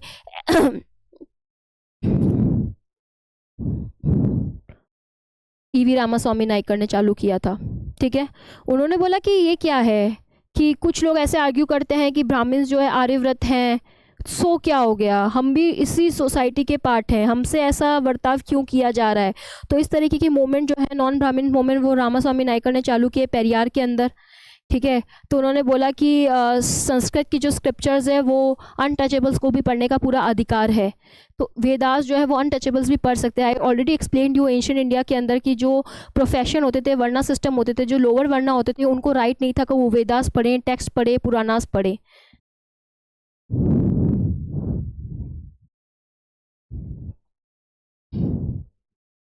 इस तरीके से ऑर्गेनाइजेशंस बने। Derozio and young Bengal movement उन्होंने शुरू किया, ठीक है, और बोला कि एजुकेशन जो है वीमेन के लिए होनी चाहिए। And he also campaign for the freedom of thought and expressions, ठीक है। रामकृष्ण मिशन स्वामी विवेकानंद जी ने भी शुरू किया, ठीक है। देन प्रार्थना समाज, वेदा समाज, इस आर्य समाज की तरह ही था ये। they also focused on this। And ऐसा नहीं है सब हिंदू मूवमेंट बने, मुस्लिम्स में भी बहुत सारे ऐसे मूवमेंट्स हुए थे, जिसमें एक मूवमेंट है अलीगढ़ मूवमेंट। उसके बाद जो अलीगढ़ यूनिवर्सिटी है वो उसी मूवमेंट के नाम पे रखी गई थी। Then Singh Sabha movement, Sikhs के अंदर भी they also asked to remove the all kind of superstitions and caste inequality. तो इस तरीके की चीज़ें जो है ये आपको मिलती है। आपके जो ये जो 7th वाला चैप्टर जो है और 6th वाला चैप्टर जो है वो बेसिकली आपके लिए काम में है, आपके आंसर राइटिंग के अंदर काम आएगा, आपको सोसाइटी के अंदर भी और ऐसे के अंदर भी आपको काम आएगा, ठीक है। तो हिस्ट्री में आपको अभी तक काफ़ी एग्जांपल्स देखने को मिल रहे हैं जो कि आप सोशल जस्टिस में, सोसाइटी के अंदर, आप एथिक्स के अंदर, ऐसे के अंदर बहुत अच्छे से यूज़ कर सकते हो। Now I think this is the last chapter, the making of the national movement. कैसे नेशनल मूवमेंट हुआ 1857 के बाद से 1870 की तरफ जाएँ, बहुत सारे डिफरेंट ग्रुप्स बने। तो यहाँ पे हम देखेंगे कि यहाँ पे पॉलिटिकल पार्टीज़ बनना डेवलप हुई। इंडियन नेशनल कांग्रेस, और इंडियन नेशनल कांग्रेस के अंदर कौन कौन आ रहे हैं। अब इंडियन नेशनल कांग्रेस पहले बनी, मान लो उसमें 10 लोग हैं, लेकिन ज़रूरी नहीं ना कि 10 के 10 लोग सेम चीज़ें सपोर्ट कर रहे हो, सबके सपोर्ट करने का तरीका अलग अलग है, राइट। तो कुछ लोग काफ़ी ज़्यादा मॉडरेट हैं, वो कहते हैं कि नहीं, ब्रिटिशर्स जो कर रहे हैं वो बिल्कुल सही कर रहे हैं, हम पॉलिसीज़ के थ्रू चीज़ें चेंज कर सकते हैं। वहीं पे दूसरे पॉइंट आ जाता है, एक्सट्रीमिस्ट आ जाते हैं, वो कहते हैं नहीं, इनको तो मार के बाहर निकालो, इतना क्यों आप वो झुक रहे हो इनके आगे, है ना। तो इस तरीके से धीरे धीरे यहाँ पे पॉलिटिकल एसोसिएशन बनना चालू हो गए, जो लोगों में अवेकनिंग पैदा कर रहे हैं, कॉन्शियसनेस पैदा कर रहे हैं कि अरे ब्रिटेन का रूल अगेंस्ट है, हमें ब्रिटेन के रूल के अगेंस्ट होना चाहिए, they are here for only profit motive, हमें उनको सपोर्ट नहीं करना चाहिए। तो पैम्पलेट के थ्रू, अवेयरनेस के थ्रू यहाँ पे ना बहुत सारे एसोसिएशन बनने लग गए। यार देखिए, पूर्ण स्वरजानिक सभा, इंडियन एसोसिएशन, मद्रास महाजन सभा, Bombay presidency association and the Indian national Congress later on. तो इस तरीके से सबका ना अलग अलग मीनिंग दे रखा है। ये बिल्कुल फैक्चुअल चीज़ें नहीं है, बस अंडरस्टैंडिंग के लिए है। आप इसको सेल्फ स्टडी करना, ठीक है, ये ज़्यादा ज़रूरी है, क्योंकि इन सब के बारे में एक्सप्लेनेशन हम वहाँ पढ़ेंगे स्पेक्ट्रम के अंदर। स्पेक्ट्रम में हम यहीं से जनरली शुरू करेंगे। नेशन इन द मेकिंग, सबसे पहले मॉडरेट्स आए, मैंने आपको बताया इनका मेथड था कि हमें इंडियंस को डिमांड दे, इंडियंस को सबसे ज़्यादा एडमिनिस्ट्रेशन में आने देना है, गवर्नमेंट को आने देना है, और लेजिस्लेटिव काउंसिल्स बनानी है, ठीक है, इक्वालिटी होनी चाहिए। देन बाद में हमारे एक्सट्रीमिस्ट आए, इन्होंने कुछ कुछ थ्योरीज दी थी, लाइक दादा भाई नारोजी ने थ्योरीज दी थी, ड्रेन ऑफ वेल्थ। उन्होंने कहा ब्रिटेन जो है वो हमारी पूरी वेल्थ जो है वो लेके जा रहा है, ड्रेन कर रहा है, हमारे हैंडीक्राफ्ट को र्यून कर रहा है, ठीक है, अपना प्रॉफिट जो है वो मेकिंग वो कर रहा है, ठीक है। फिर बाद में आए उन्होंने बोला कि freedom is our birthright, freedom हमारा जन्मसिद्ध अधिकार है। तो यहाँ पे लाल पाल बाल 3 फेमस हुए थे, ठीक है, they were called as themselves as extremist, ठीक है, नॉट एग्जैक्टली एक्सट्रीमिस्ट बट या they were from moderate side, but उसमें से तिलक जो है वो बाद में एक्सट्रीमिस्ट की तरफ चले गए थे। उन्होंने स्लोगन दिए थे, freedom is my right, birth right and I shall have it, ठीक है। उसके बाद बंगाल पार्टीशन हुआ था। अब क्यों बंगाल पार्टीशन हुआ था, उसके बाद क्या हुआ था, स्वदेशी मूवमेंट चालू हुआ था, वो हम सब डिटेल में डिस्कस करेंगे स्पेक्ट्रम के अंदर। बट आप चाहो तो इस चैप्टर को सिर्फ रीड करना, इसके नोट्स अभी मत बनाना, क्योंकि इसमें ऐसा कुछ नोट्स वाला चीज़ जो है वो नहीं एक्सप्लेन की गई है, ठीक है। पार्टीशन ऑफ बंगाल के अंदर बहुत लोगों ने पार्टिसिपेट किया, ठीक है। ये देखिए इस तरीके से कि पार्टीशन क्यों कर दिया बंगाल का, उसको 3 पार्ट में डिवाइड कर दिया on the basis of language, अलग करने के लिए इंडियंस को, है ना, और बोला गया कि एडमिनिस्ट्रेटिव कन्वीनियंस के लिए उसको किया गया है, बट ऐसा नहीं था, ठीक है। तो वो हम यहाँ पे देखेंगे, इसको क्रिटिसाइज़ किया गया। फिर इसके लिए स्वदेशी मूवमेंट हुआ, जहाँ पे फोकस करा कि हमें विदेशी चीज़ों का इस्तेमाल नहीं करना है, we should go for the swadeshi, जो कि आज जिसको हम आत्मनिर्भर भारत भी बोलते हैं, है ना, वी से ना go for local product, vocal for local, right. So self help group बने, यहाँ पे नेशनल एजुकेशन पे फोकस किया, स्वराज पे फोकस किया, बोला बॉयकॉट करो ब्रिटिश गुड्स को। फिर धीरे धीरे हमारा नेशनल मास नेशनलिज्म पे चालू हुआ, ठीक है। गांधी जी आए, गांधी जी ने क्या रोल प्ले किया, किस तरीके से, वो यहाँ पे हम देखेंगे, ठीक है। उसके बाद ब्रिटिशर्स ने वर्ल्ड वॉर 1 के अंदर इंडियंस को पार्टिसिपेट कराया, इंडियन सोल्जर्स को, तो क्यों, वो उनका जो मिलिट्री एक्सपेंडिचर है वो उनके कॉज के लिए जा रहा है, वहाँ पे इंडियंस को इस्तेमाल किया जा रहा है, तो उसके बारे में यहाँ पे हम जो है वो एक्सप्लेन करेंगे। महात्मा गांधी का एडवेंट जो है वो काफ़ी एडवेंचर्स है ना, वो हम बहुत ही डिटेल के अंदर पढ़ेंगे, क्योंकि उससे हम 2 क्वेश्चन कम से कम एक्सपेक्ट कर सकते हैं। जलियांवाला बाग, रॉयल सत्याग्रह, इनके बारे में सिर्फ नाम दे रखा है यहाँ पे। फिर नॉन कॉर्पोरेशन मूवमेंट हुआ था, ठीक है, नॉन कॉर्पोरेशन मूवमेंट, फिर गांधी जी ने क्यों विड्रॉ कर लिया था। फिर सेपरेट और ग्रुप्स बन गए थे इंडियन नेशनल कांग्रेस में, जिसमें थे नेहरू जी, CR दास, राजगोपालाचारी, इन्होंने किस तरीके से सरेंडर कर दिया था, किस तरीके से जेल गए थे, how their policies are different than others, है ना, नो चेंजर और स्वराज, ऐसे 2 ग्रुप्स और बन गए थे। तो ये ग्रुप्स ने क्या किया, पीपल का क्या व्यू पॉइंट था, that we will see. People were call themselves as a satyagrahi, ठीक है, महिला, महंत, पीजेंट्स, ट्राइबल, सब ने पार्टिसिपेट किया था नॉन कॉर्पोरेशन मूवमेंट के अंदर। तो गांधी जी के जो भी मूवमेंट्स थे इनमें सब ने पार्टिसिपेट किया था। Why Gandhi ji became so much successful during Indian independence movement than other leaders, that we will see and that has to be see, क्योंकि यहाँ से क्वेश्चन आता है और ये आपको बातें पता होनी चाहिए। देन हम आगे आते हैं यहाँ पे 22 से 29 का पीरियड, चौरी चौरा कांड, नॉन कॉर्पोरेशन मूवमेंट जब विड्रॉ कर लिया गया था। उसके बाद इस दौरान क्या डेवलपमेंट हुए, यहाँ पे आपको एक हिंदू ऑर्गेनाइजेशन देखने को मिलता है जिसको हम बोलते हैं RSS, आई एम श्योर आप लोग काफ़ी लोग वाकिफ़ होंगे इस नाम से, राष्ट्रीय स्वयंसेवक संघ। ठीक है, इनके क्या क्या डिफरेंट आइडियोलॉजीज़ थी, क्या क्या डिफरेंट इनके फिलॉसफीज़ थी, वो इंडिपेंडेंस वोमेन में क्या रूल करते हैं वो हम देखेंगे। Then Simon policies, Simon go back, इस पर तो एक बहुत अच्छी पिक्चर बन रखी है, मतलब इस पर शो आप देख सकते हो, रंग दे बसंती अगर आप लोगों ने पिक्चर देखी हो, उसके अंदर इसके साइमन गो बैक के बारे में काफ़ी अच्छे से ना डिस्क्रिप्शन दिया हुआ है। ठीक है, तो आप वो आई थिंक वो पिक्चर आपको देखनी चाहिए। साइमल्टेनियसली आपको भगत सिंह की पिक्चर भी देखनी चाहिए।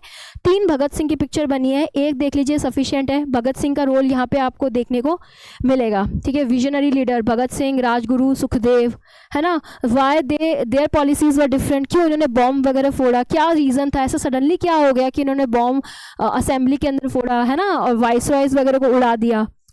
चंद्रशेखर आज़ाद का रोल यहाँ पे हम देखने को मिलेंगे। Then march to Dandi, salt satyagraha सबको पता है, दांडी यात्रा, है ना। गांधी जी इस चीज़ के लिए बड़ा फेमस है। ठीक है, दांडी यात्रा के लिए सॉल्ट ही क्यों चूज़ किया गया, why not other product, and why only Gujarat, Sabarmati क्यों चूज़ किया, दूसरा भी रीज़न चूज़ कर सकते थे सॉल्ट के लिए, राजस्थान क्यों नहीं किया सॉल्ट के लिए, है ना। तो ये सारी चीज़ें हम स्पेक्ट्रम के अंदर पढ़ेंगे। देन वुमेन का क्या रोल था, वुमेन ने यहाँ पे पार्टिसिपेट किया था क्या, पीजेंट्स ने किया था क्या, ये सारी चीज़ें आपको यहाँ पे देखने को मिलेगी।